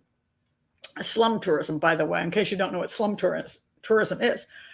There's a new thing, which essentially is poverty tourism. And what rich people do, or people who are not rich, but people who just want to see something besides the normal tourist things. In other words, you go to Mumbai, you're going to go see the famous sites of Mumbai, you're going to go to good restaurants, and you're going to see good stuff. But if you do Slumbai, they'll take you to the slums of Mumbai and take you around and show you how pitiful everybody lives. Okay? Because it's a way to feel like, wow, we're doing something more than just being crappy tourists. We're seeing, let's see if I can find the picture of that. Yeah, here we are. We're gonna go to the township, one of the most poverty-stricken townships in Cape Town. Normally you go during the day, and they take you in. Either you go with a group, which is the safest way, or you go with somebody who supposedly has done this a lot. And he takes you to a specific area, and you meet the people, and and you get to see the poverty, and you get to understand the culture and say, oh, isn't this a shame? And people now understand, people in these poor areas, they go along with it because, hey, if they can get any money any way they can, they're going to get it. And the tour guide, of course, is making money. And then the people who do the slum tourism feel like, I learned something about the country. I didn't just do the fancy tourist stuff. I got to see the poor people and help them out. Okay. There's a lot of, you can go on and check this out on the internet. A lot of argument over whether slum tourism is just is a sick concept. All right. But supposedly they went to this area when it was dark, not during the day. This is when you do the slum tourism. Generally speaking, is during the day when it's safer. So you get in and you get out before night falls, right? There are some places where theoretically you could go at night if you were with a specific group that arranged this. But this is not a place you want to be at night. Okay. So Tongo says, oh, by the way, let's go check this place out in the middle of the night. And the husband says, oh, when we got there, people were dancing in the streets and blah, blah, blah. Not true. The place was not closed at that time of night. So where did he come up with that story? But he did. And this is also important. They supposedly saw this on their way out. Okay. Their way out to the restaurant. So look up there, Google Latu. Or I'm not sure I'm pronouncing it correctly every time. So they pull off the road to see these people dancing in the street. They got their theoretical chance to see how the poor people live and how they, in spite of being poor, they like to dance and love life. All right. So now they're back on the road. They're supposed to go to this winery so they can not enjoy the scenery, but have a romantic place. So they're going down the highway now. They never actually get there. So what happens is, so on the motorway, suddenly Annie and I decide that neither of us feel like a heavy dinner. As we had eaten rather late that afternoon, we prefer lighter food. The menu for 96 Winery Road, which the hotel had provided, had a mushroom dish for vegetarians, which Annie didn't really fancy. We decided we'd rather have sushi, just like the night before. All right, so now the claim is, now mind you, this is where the claim is Annie and I decided. We have no proof of that whatsoever. Annie is dead. We don't know what Annie thought during this entire trip. We don't know what Annie agreed to during this entire trip. And we don't know whether Annie suddenly felt like she didn't want to go to the nice restaurant. She would like, okay, take me wherever. So we decided we'd rather have sushi. We asked Tongo, and he said that there was. Now, mind you, they didn't call and cancel the reservation at the good place, which seems kind of tacky to me, because usually if you're not going to show up, you should cancel your reservation. Well, anyway, they decided they'd rather have sushi. So we asked Tongo, and he said there was a restaurant a bit further away on the seafront where we could have sushi. Okay, let's look at the restaurant they went to. So Tongo supposedly decides he's going to take them to this restaurant. Now, just funny here. It's called the Surfside Restaurant. Enter at your own risk. What? Now, I don't know if that's a joke, but anyway, this is the restaurant. As you can see, it's not so fancy. You see the ocean behind? All right. It's on an area called the Strand. And you might, if you were there during the day, you might be walking on the ocean. Even if you were there later, you might be walking and watching the sunset, or you might sit here and watch the sunset. There's no sunset. They can't even see the freaking sea. It's just dark. They go to this, it's a mall. They go to the mall, they go into the restaurant, they spend 40 minutes there. The food sucks. And believe me, I looked at the ratings. All the food sucks there. It's not good. And they said it was older people and the food. So they didn't spend much time there. So, but the question is, why did they go to this restaurant and stop? Now let's look at the picture again. I tell you, this is a conundrum. Okay, so they get to this place called Makassar, and they could go to the left and go to the Winery Road restaurant. They already had a reservation, for Christ's sake. Go there and have a salad. They don't have to have steak. There could be something there they could eat. I just don't believe it for a minute. But instead they decide to go further away down the road. Now it's half, 6 eggs, half a dozen. What do you call that? It's a little further away. than the Winery Road restaurant, but not so much that you'd say, well, that was ridiculous. Okay, so he says, oh, I know this little place you could just go and sit by the ocean and have some food. All right. So that's what they eat. While he's there, the husband leaves and he's talking to Tonga, and then he's having all kinds of weird stuff going on. At our destination, Tonga parked the car. Annie and I walked toward the restaurant, and we do have a picture. This is their last kind of pictures of them being alive, or she being alive. This is them at the hotel when they're leaving. I want you to notice she is kind of dressed up for the evening, and this is them actually going into the restaurant, and this is them coming out of that restaurant, overdressed for the location they're at. But okay, they weren't planning to go there. All right, we'll go with it. Annie and I walked towards the restaurant along the edge of the car park, which is right next to the beach. We followed Tongo as he led us into a building, and eventually we came to a restaurant called the Surfside. I said to Tongo, I will text him when we are done. He did not come into the restaurant. We were seated at large glass windows looking over the sea, which was not very exciting. The restaurant had a wooden floor, and slightly to the right where we entered, there was a dance floor and music was playing loudly. In other words, your taxi driver didn't have a good idea of what you posh people would want, right? I went to the toilet, which was just inside the main door. While I was in the toilet, I received a missed call from Tongo. He's always in the toilet when he's talking to Tongo. I returned the call, but the signal was bad and the restaurant's music was loud, so I walked outside to speak to him. Again, behind his wife's back, away from her. I asked him what he wanted. He wanted to know how much longer we were going to be. I was unsure because we had just ordered. I asked him about meeting the hotel pilot. Now it's not, it's getting late. It's like 9:30 at night. Who the heck goes to meet a helicopter pilot in the middle of the night? You know what I mean?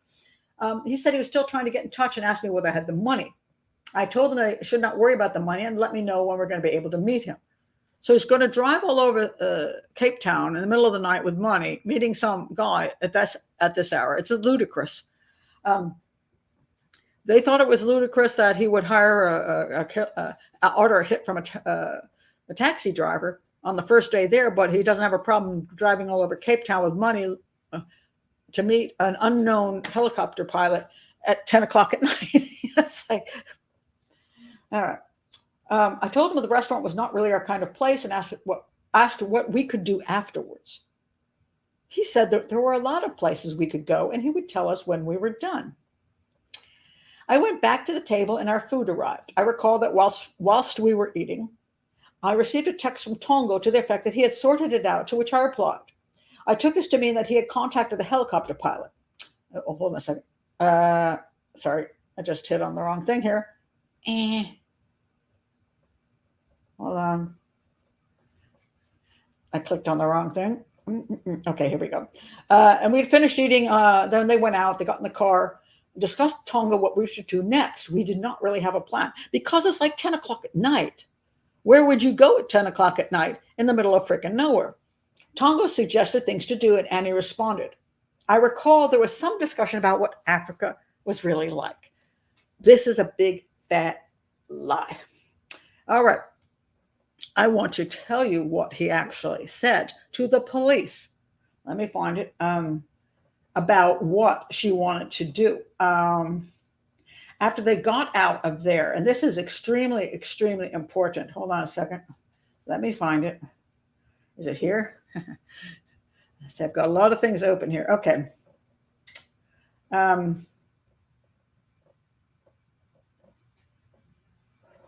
Okay, well, that's not it. Hold on, I gotta find it. It's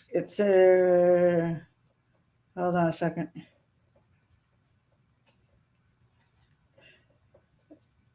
Darn, it's hard to see. I want to read. Okay, here we go. This is what he said, she said. Now, this is so important. I can't explain how important this is. He said, let me find it. I want the words. No,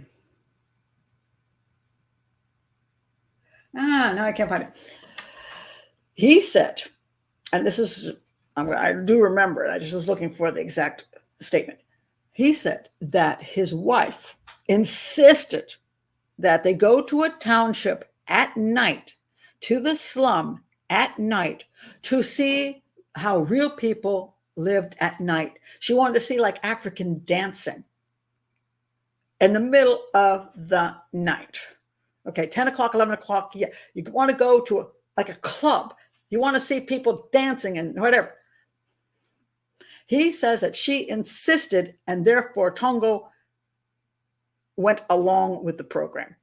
She didn't want to go back to the hotel. He wasn't feeling so good, but instead of taking her to going straight back to the hotel and enjoying the tourist life there, she wanted to see more of South Africa. Now, I don't have any indication she was drunk. So you're going to say, you already saw some of this. They were coming out. Remember, they were coming out. They'd already been through Gukulatu, I can't pronounce it. They'd already been through there. And they had seen the supposed people dancing in the freaking street. But now, after she's bored with her crappy meal that she had, she wants to go back into the ghetto. And she wants to experience African life. Now, mind you, all right. Here's where things don't make sense. All right, first of all, when you go to a location, now, for example, I spent a lot of time in Jamaica. I've spent time in many countries. The last thing I do is choose to go to a slum at night with my wimpy husband and some local taxi driver. Get out of the car, walk around, drink with people in the middle of a slum. I don't know anything about these people. I don't know the location. And I'm going to go out. Now, mind you, let's look at what she's got with her. All right. And that's one of the reasons I wore the jewelry, because I want to make this point. She had a $25,000 to $40,000 engagement ring, big fat ass diamond. Okay. And that actually is, there's a whole thing about where that diamond ended up, which is a whole nother matter, but that's what it looked like. It's a big diamond. Okay. Big diamond. All right. But let's see. Okay. So she wants to take her big diamond. She has a diamond bracelet on. She's got another wedding ring that has diamonds in it. And she's got a watch, which is probably worth $2,000.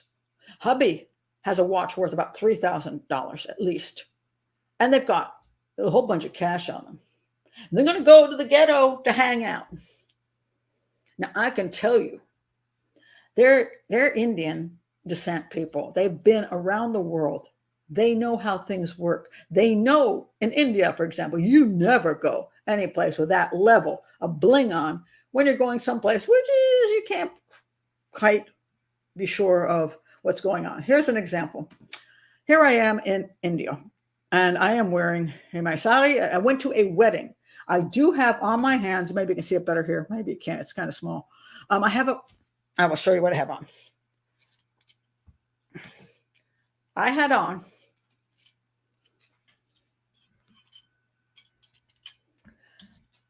these two bangles. See the size of them? I did not have this bangle. And I did not have these very big ones.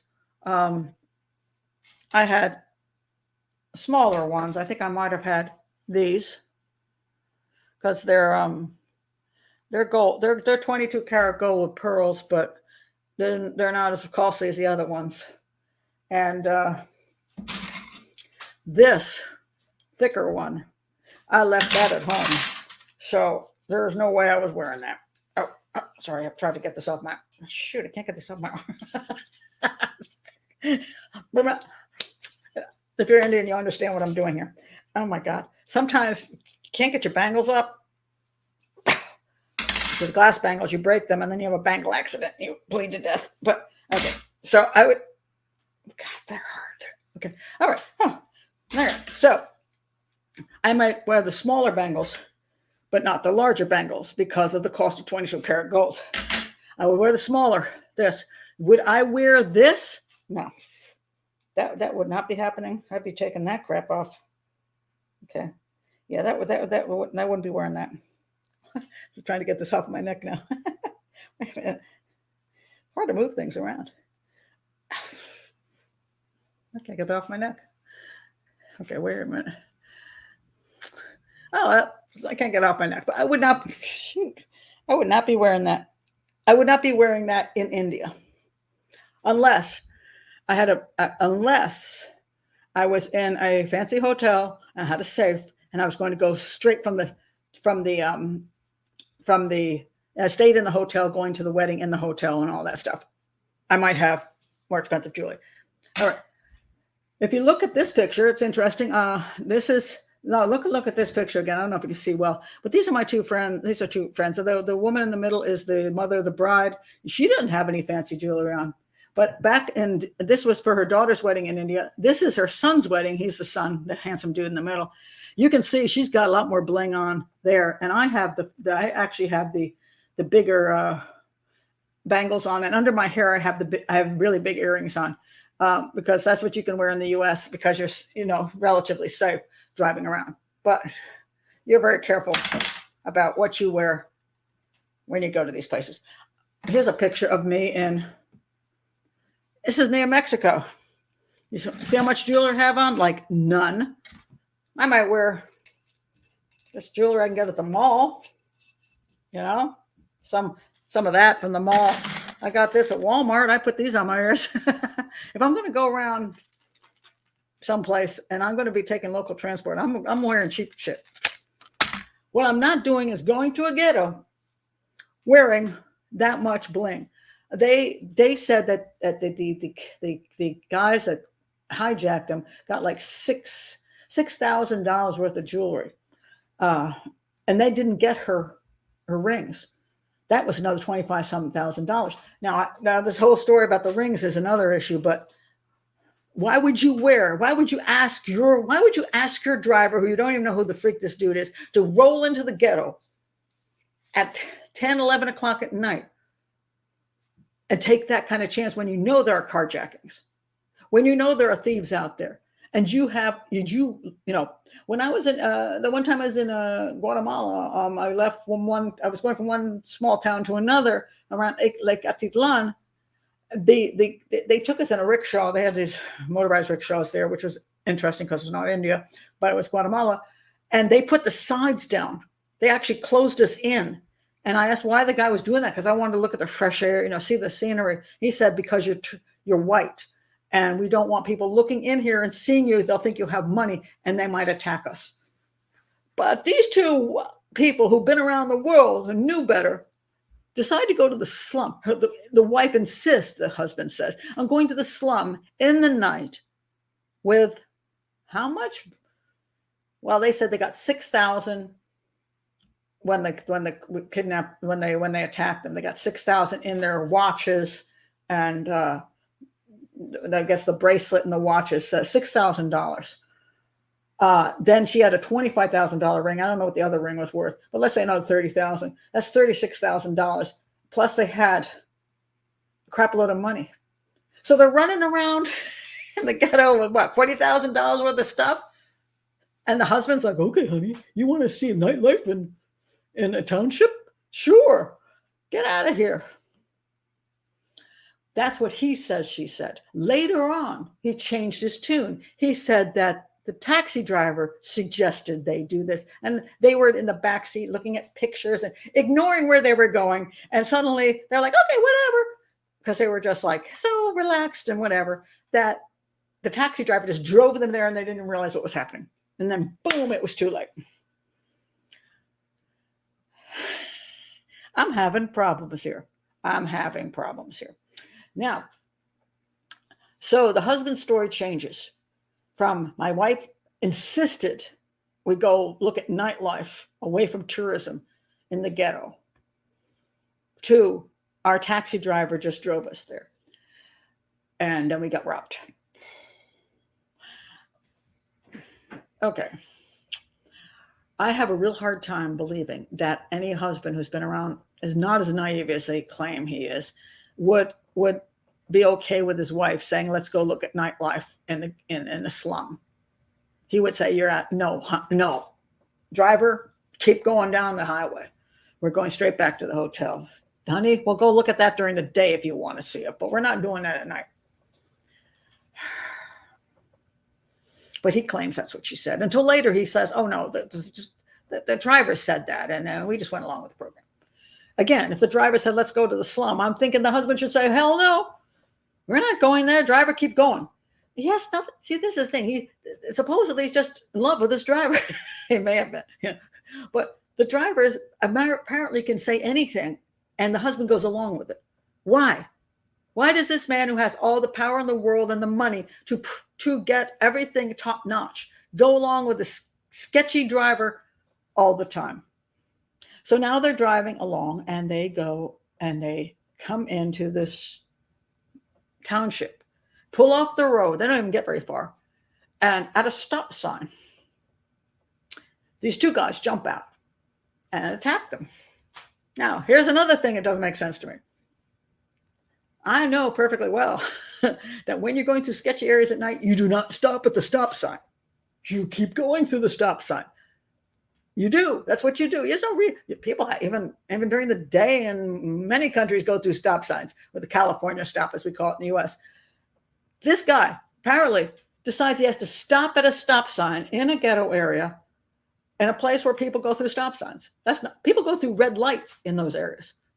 I was in Jamaica, and the guy I was with ran every single red light. And I said, what are you doing? He goes, you don't stop here. And that night, his friend got murdered. So outside the restaurant we were eating at. So he was right. When we were going back to where I was staying, he kept running those red lights, and I didn't say a thing. I'm like, step on it. You don't stop at a stop sign and let guy come up, point his gun at the window, and Tongo just says, okay. Tongo could have just put his foot on that damn gas and took off as quick as he wanted, because he knows if our guy puts a gun in there at him, he better get the hell out of there as quick as he can, because his chances of survival are low anyway. But no, he goes, okay, whatever. Now, this is how we know Tongo was in on it. Tongo was clearly in on everything, because here's another interesting statement. If his wife, if Annie, after they finished eating at the, remember, they've already been through the township once. They saw people dancing in the damn streets in the dark. Now they finished their bad sushi at the crappy restaurant that Tongo made them go eat at. Suddenly, Annie says, I want to see more of the nightlife. I want to I want to go down there and get robbed. If that were true, that she suggested it as they got in the vehicle, I just want to go see this. This could not be a planned event. This would have to truly be a 100% carjacking, and Tongo, the driver, would have nothing to do with it. He'd be following the orders of the people who hired him, and he'd say, well, geez, I don't know what the hell they want to go in the ghetto for, but all right, we'll go in the slum. He drives them into the slum and stupidly stops at a stop sign and freaks out, and and he has nothing to do with it, because he would not know those men would be there. So, but he's been in contact with the men that end up robbing them. He's been in contact with them. So he planned for them to be there. So how could Annie, if it was just Annie's last minute request, this could not be a planned event. So what is the husband doing saying Annie requested this? And then later he says, oh no, Tongo said that and she disagreed. Because now he's got a problem, the husband. He's got to say, we had nothing to do with why we stopped in that township. So he's switching up his story. This is one of the problems with this whole case. So they switch up their story. He switches up his story. And they get robbed. And she gets killed. Now, what are the other peculiar things? All right. So we have this group of people who are involved in this whole bizarre situation. Let's look at our people. Is that our people? Yeah, here they are. So we've got this guy. As soon as the husband, the first day they were together, before he gets all the money and all that stuff and asks for the supposed helicopter ride, he meets this guy, and he claims that he said, I want to hit him. All right. He immediately runs over to his friend and says, hey, look at these rich people just came in, and the husband wants a hit. Do you know anybody? He calls up the two dudes over here and gets it arranged right away. This guy is guilty. This guy is guilty. And these two guys are definitely guilty. but is he guilty? Now, after this all goes down, all right, and this is let me see if I can find you the story of how it goes down. Let's see, what is this? Okay, no, said he was willing to pay. Okay, 15. Okay, this is the story coming out of. All right, this is the taxi driver. He says this. He wanted somebody to be taken off the scene, or, in other words, somebody killed. He said he was willing to pay 15,000 rand. So then on the way to Somerset West, oh, this is interesting. They supposedly, they texted in the vehicle, and he said, do you have the money? I sent him a text message, asked if he had the money, and he said, don't forget the money. He said the money was in the envelope, and he was put in the pouch in the car. This is what he said. Now, during the trial, they were saying that text exchange didn't happen. That didn't happen. That they didn't, because you wonder, why would they text each other in the car? So Zola's in the front of the car. Now they're leaving the restaurant, right? He's in the back with the wife. Why wouldn't he just go, do you have the money? Now, see, the reason they're texting, the husband says, because it was a secret, and she's not supposed to find out about this thing. But he could have said, do you have the money do you have the money to pay me tonight? And he could have said, yeah, I got the money to pay you tonight. And he could have just gone there. But no, it's all done by text. And they claim the text never happened. But the husband actually says it did happen. He actually, in his own statements, says it happened. Let me see if I can find it. Let's see. Now I'm not going to be able to find it. But he did say they texted in the vehicle. All right. Let's see if I can find it. No, I can't find it. But okay, so supposedly the text really did happen about money. And he says it's in a pouch, supposed to be left in a pouch. And again, this is for the helicopter guy. Or is it for the killers? All right. So this whole thing goes down. And he says, okay, so make sure the money's there for the killers. As I approached the intersection, the first man came to my door and shouted that I must open it. This is where you step on the gas. I played along as I knew we were not really being hijacked. This is what this guy's saying. Well, I knew we weren't being hijacked. This is just all fake. They drove off with Dewani and the lady. I knew that the deceased was being kidnapped and robbed and would be murdered by the two men. Okay, so he's claiming this is all murder for hire. And this is what happened.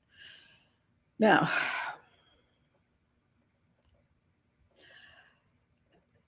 there's some interesting issues about why the whole thing went down the way it did. If it were just a carjacking and he was not involved, then that makes sense. Then they drive in and they get the guys jump them with guns and they steal their stuff and drive away with the car because they're going to use the car for something. And maybe they take the woman to rape her as well. And there's no proof that she was raped. She was shot in the vehicle, and some said that she was about to be raped, or that she was just trying to, either she was trying to get out of the vehicle and escape, and they shot her, or it was an accidental shooting. Who the heck knows? But she was shot. If this was just a 100% carjacking or hijacking, any of this could have happened. Now, the other two choices are it was a planned just robbery. If it's a planned robbery, why didn't they just rob them at the stop sign? Why didn't they just point a gun at them, tell them to get out of the car, say, give us your crap, and then take the stuff and run?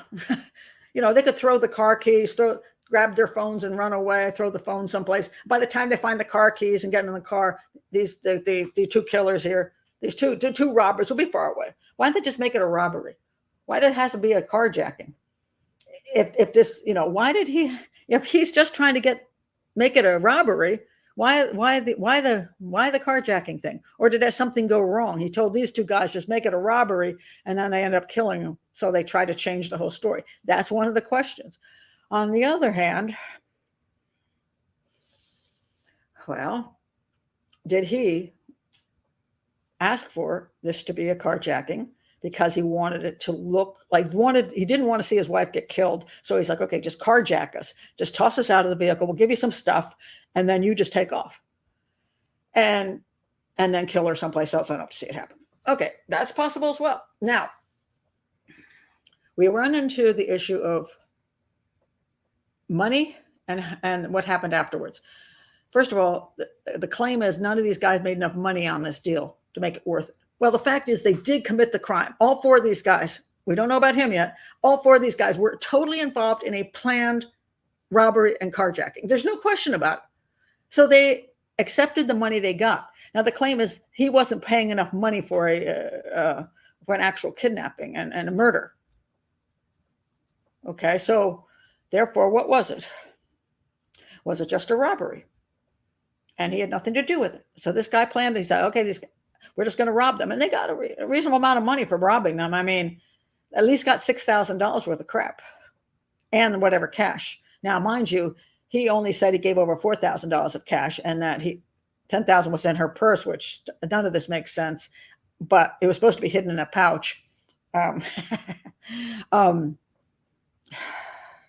They got way more. They got a reasonable amount of money. I'm going to say if you got at least $6,000 in goods and an extra a fourth, whatever, in cash, compared to what you make regularly, you're making extra money. But then the question comes down to is why didn't they take her ring? The ring is worth $25,000 at least. Now it's true that if you go try to sell that ring off, it's tricky to get the money, the full price. You got to find a good person who's able to, the thing is she was killed in the car, and that ring was found hidden between like a rip in the what do you call it? I don't know, a seam. It was put into the seam of the car. He claims that his wife, when they were attacked, took her rings off, and she was supposed to hand it to him, and he was supposed to hand it to them, put the ring in her wedding rings and the engagement ring, and hid them so they wouldn't be stolen. Really? First of all, the taxi driver would know exactly what she had on her. And if there was a $25,000 ring and possibly another $5,000 ring, $30,000 worth of rings, why wouldn't he make sure that they all got the biggest thing? Why wouldn't everybody get that? Why would they be hidden? And he just let them get away with that. Why would she even about to be killed even care about hiding them? She's about to break up this marriage anyway, and they have insurance, don't they? Wouldn't they just take it, leave us alone? But supposedly, according to hubby, she hides it. I don't buy that for a minute. I think hubby hid it. Why would hubby hide it? Well, if you are actually hiring, let's go back to the guys that are being hired. If you're Zola and you hired these two ragamuffins, you don't even know who the heck they are. These aren't your friends. You don't know. You're telling them you got some money, it's going to be left for you for this murder. And you can have whatever they got on, whatever jewelry they got. Do you really want them to have the $25,000 ring plus the other one? Or do you say or do you make a deal with this guy? Hey, before this happens, just make sure you break the rings off, hide them someplace, take them off your wife's hand somewhere in the car on the way. Say, hey, we're going to a dangerous area. Give me those rings. I'll take care of them for you. Whatever. You hide them in my car, in the car seat. I'll get them later. That's my payment for getting this, for handling this. Because a lot of people are saying he didn't make enough money off of this deal because he's a working man. He's got 2 jobs. Why would he? And he's got some decent money coming in, not great money, but at least some money coming in to feed his family. Why would he get involved in this whole thing to begin with? Is it because he got something out of it? Way more than people think. They say, well, he wouldn't have done it because all he was going to get paid was what, 500 Rand or a couple $100 or something. No, maybe it's because he's going to get that ring. I don't know. But the ring was hidden. And there's whole sketchy stories about that too. But now, before I go to I'm going to get all your ideas on this in a minute. But here's 2 other things that bug the heck out of me. After this all happens, and hubby is back at the house. He's back at the and said, this is the car, by the way, that they were in. This is the taxi driver. Hiring a hitman. Okay, let me see what this picture is. Oh, people were crazy down there because they thought that the husband was guilty. By the way, the women thought that they're just ignoring the fact women are getting killed by their men. So there became a big, huge thing in South Africa. But okay, let me just go back to the husband and his wife. All right. After he is thrown out of the car goes away. He doesn't know what happened to her. He's running around the neighborhood. He says he was pitched. He said he couldn't get out of the car, and they pulled him out of a window, the window of the car, and yet he's got no scratches. He's got no messed up clothes. But anyway, he goes to knocks on doors, and they call the police. The driver, meanwhile, he was dumped out earlier, supposedly. He also supposedly goes to the police and says he's innocent and all this stuff. He was a victim of this crime. So the police take his story, then they take his story, and now he's back at the hotel. And the taxi driver does show up at the hotel, and they have some weird conversation that you can see. He's looking at the cameras like, is anybody paying attention? And they have some weird conversation. The taxi driver goes away. After her body is found, she found dead. The taxi driver returns to the hotel, and here's something that happens that I just can't get past. When you always look at the things that don't make sense, this is the one that really bothers me. Let me find it. Hold on a second. Got to look at these tiny little pictures to figure out where it is. Where is it? Oh, hold on a second. I'm going to run through my pictures because I got to find it. Where the heck did it go? Don't tell me it didn't show up here. No, don't do this to me. Oh, Lord, hold on a second. I have to go find my missing picture. You know, every show I got one missing picture, and this is the one. Let's see, where'd it go? Here it is, and somehow it didn't come over.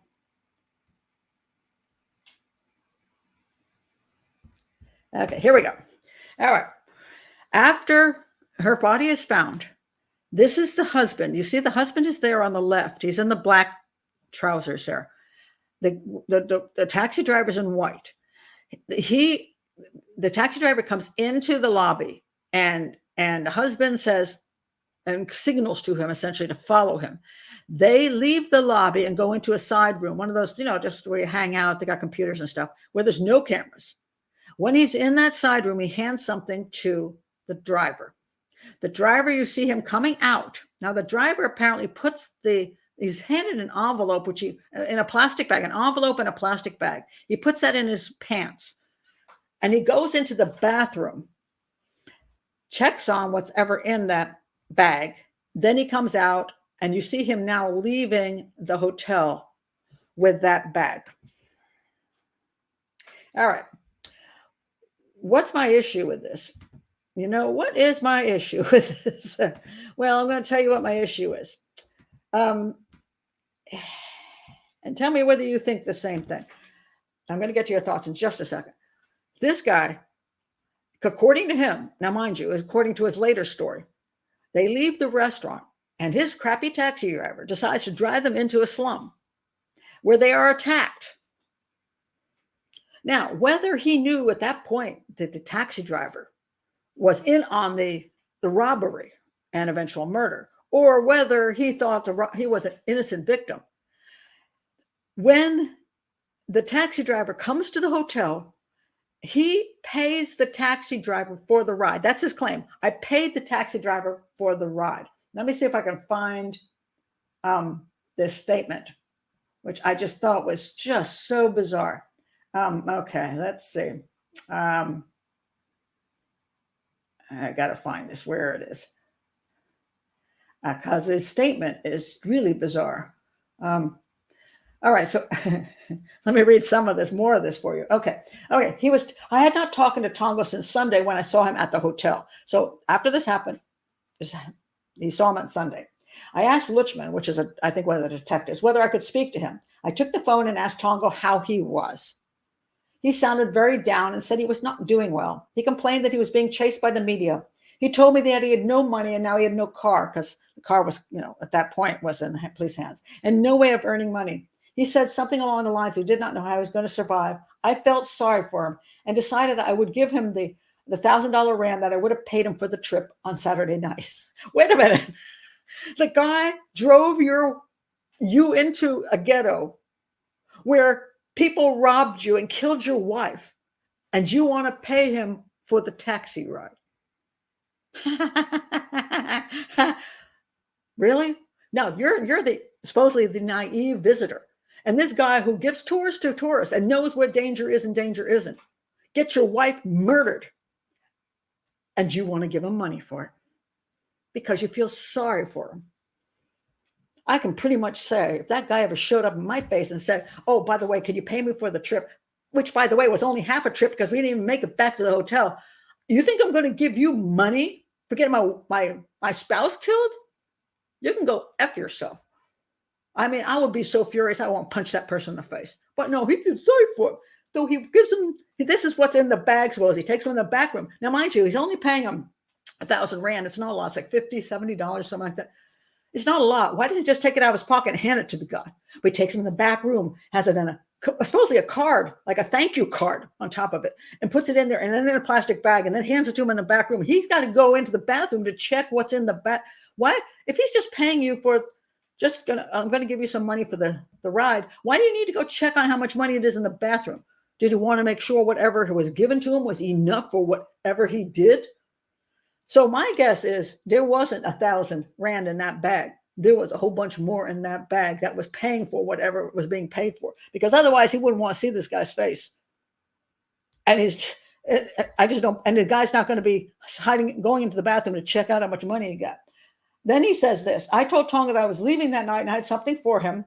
Okay, so then he went to the shopping mall to buy something to say thank you for all the people who have been assisting me. So he goes to a stationery shop and purchases a box of 10 handmade cards of African design, and they put them in this plastic bag, I guess, the white plastic bag.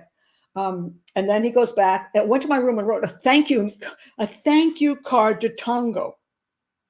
A thank you card to Tongo, and put in the card and 1,000 Rand into an envelope. I put this back in the carrier bag that I had from the shop and left the room. Really? Seriously? A thank you card for getting your wife murdered. Oh, but then maybe his wife told the guy to go there, so that makes it all okay. Or did the guy just suggest it and you all agreed, so that makes it all okay? The guy got your wife murdered. You're going to give him a thank you card and pay for the ride. I'm sorry. I got issues. When you look at these two sides, I have issues.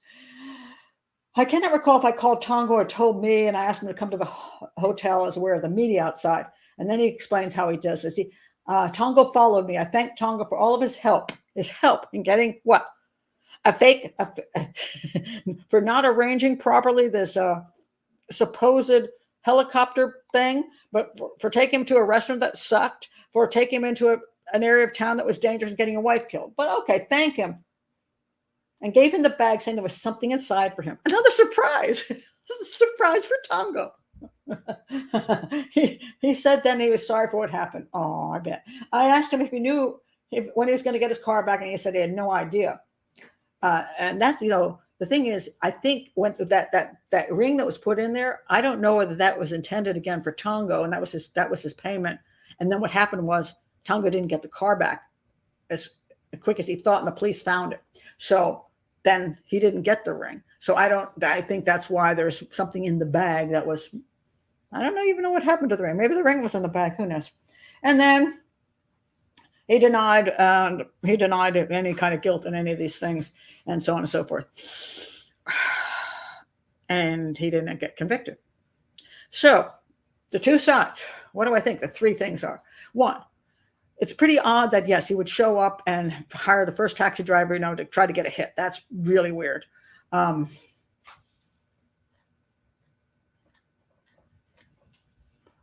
else is weird on that side?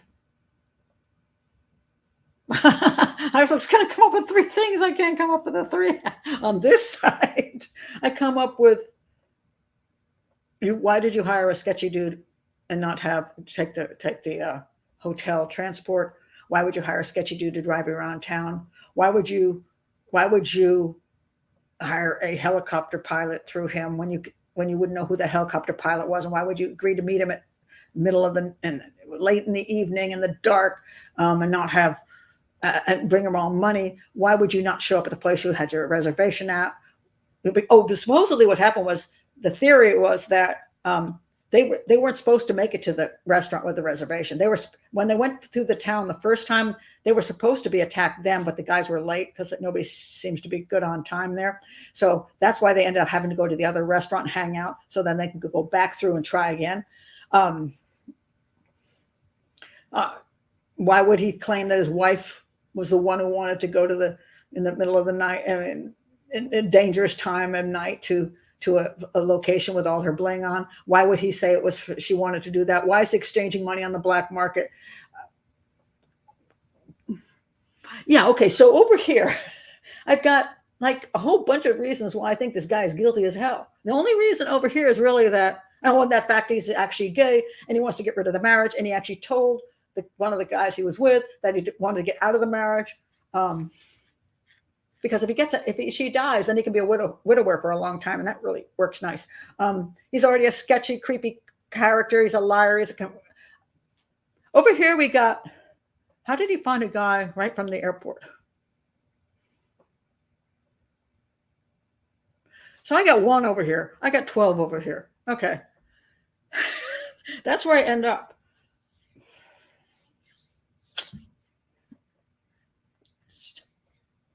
Do I have proof he did it? No. Do I think he's sketchy as hell? And so is everybody he worked with. Everything he ever did didn't make sense.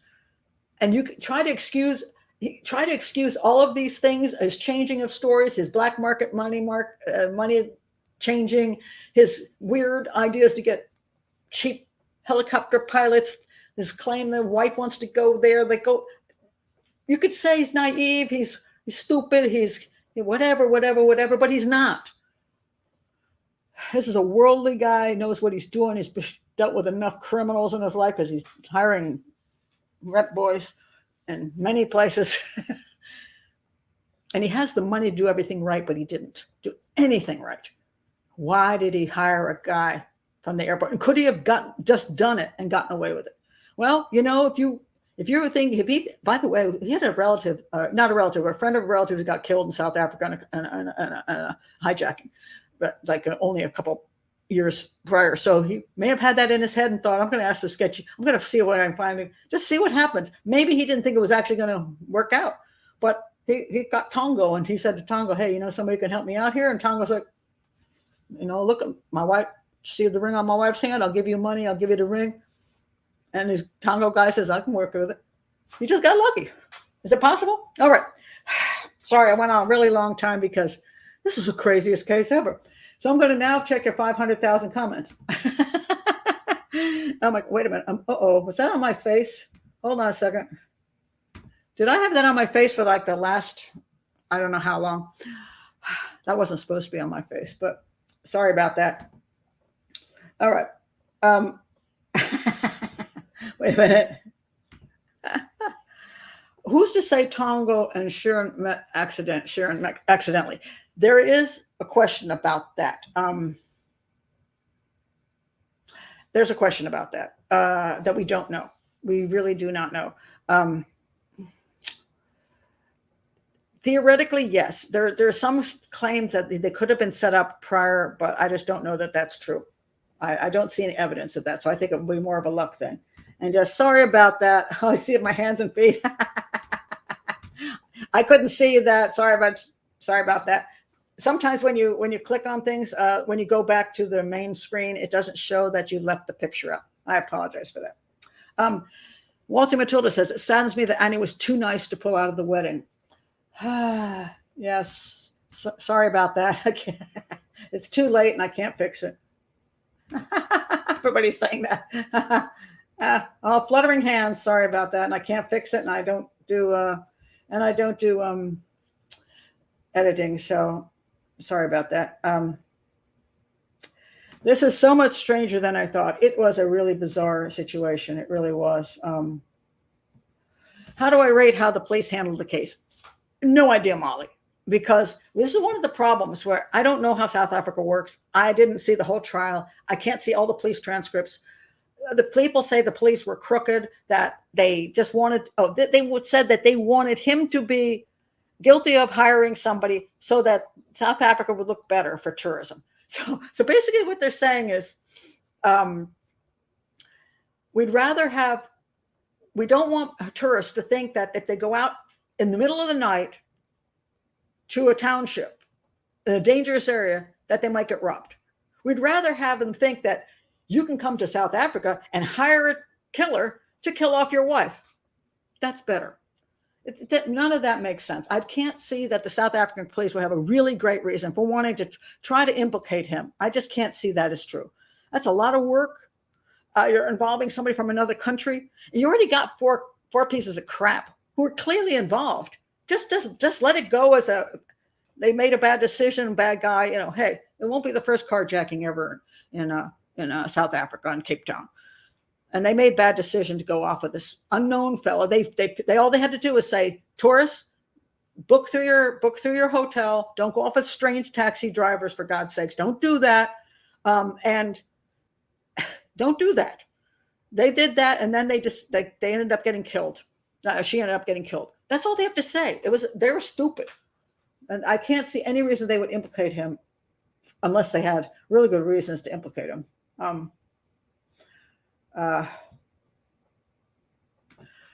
Melissa says, wouldn't you blame him for her death if you honestly had nothing to do with it?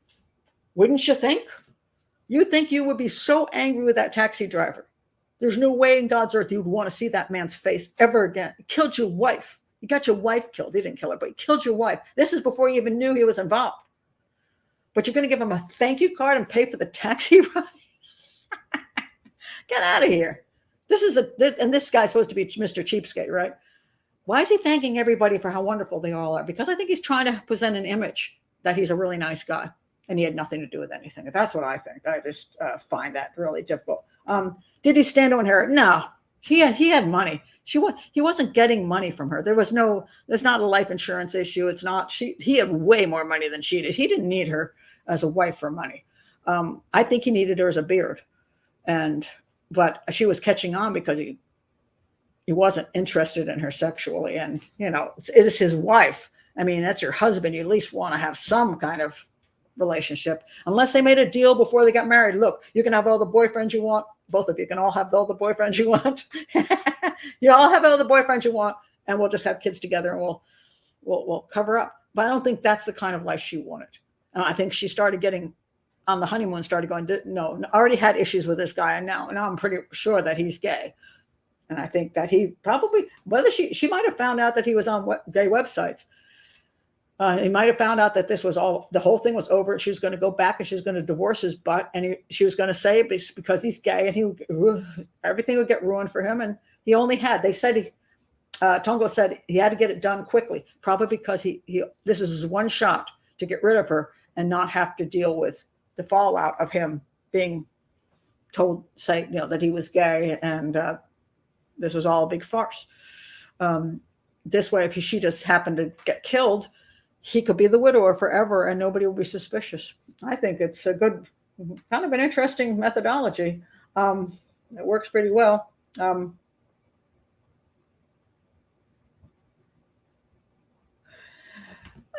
Everybody says that. They say that here too. Yeah, I don't know. Now, the judge really did real quickly that Tongo's had questionable stuff and just knocked the case right out. So I found that suspicious. He didn't even let the whole case go through. She just said, okay, I'm done. Tongo seems like a bit of a liar. Well, so was he. He's a liar. Everybody was a liar. So why does the case get thrown out because of Tongo's line? Yeah. Ermadal says, the driver checking the bag in the bathroom seals a deal for me. Guilty one way or the other. I have a real problem with that too. That the bag in the bathroom just doesn't seem. You're not going to check that for, if first of all, you didn't deserve to get paid, right? The guy signals you over and says, here, this is for you because I feel sorry for you. You're just going to walk out of that place and be happy with whatever you get. You don't have to go check what kind of money he gave you before you're willing to leave. You want to be sure there was enough money in that bag. There was no jury, just a judge. It was just closed down. Sheila says, is there any evidence of all of him contacting the cab driver or anyone he may have been associated with prior? No, not that I know of. Not that I know of. And that would have been useful, but no, not that I know of. Let me go back a little further. I think there were a lot of murderers in that area. Well, the murders, yes, like every other day. There was a huge murder area, and there are a lot of people just very, very poor and a lot of criminal behavior within that. You get your majority good poor people, and then you get your percentage that will do anything for money. And these were the guys. These were the guys.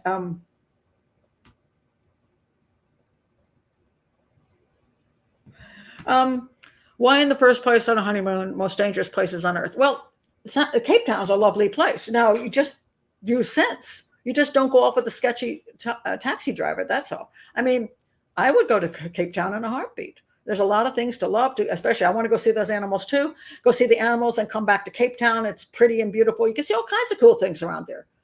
I just don't need to go into to a slum at 10 o'clock at night, and take with a sketchy taxi driver.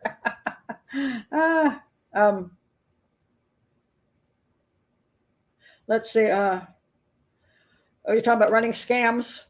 They know each other. There's a good point in that. Their buddies make extra cash. Yeah.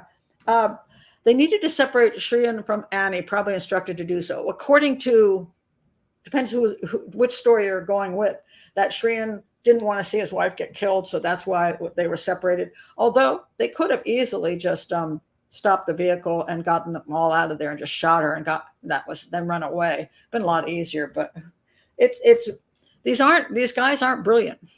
They weren't. They were kind of idiots, and so you can't always say, "Oh, well, this is the way." Obviously, it wouldn't have done this way. Well, obviously, they did a lot of stupid things. So one of the guys wore gloves, and the other guy put his hand on the car, and he was a felon. So his fingerprints were in the system. That's how they caught him. They go to his house. He's got the stolen crap with him.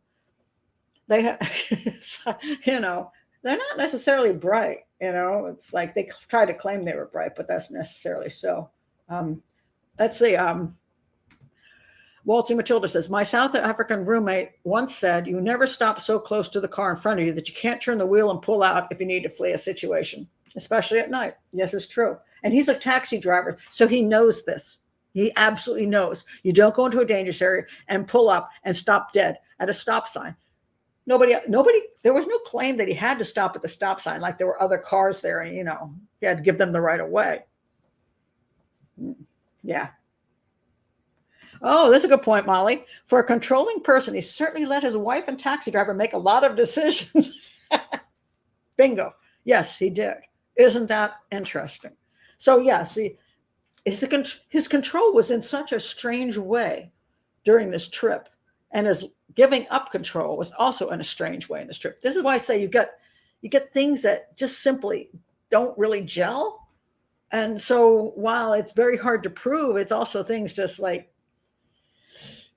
don't really make sense. Could the husband have drugged her? No, I don't think so. My husband doesn't even want me to go to Target without carrying. Well, there you go. There's that. But yes, thank you. I saw this and I wanted to point this out. And you're right, blaming the victim. This is what struck me first. When he said that it was her decision, she insisted that they go into the township in the night. That's blaming the victim. Thank you, Clarissa. I wanted to say that and I forgot. Blaming the victim.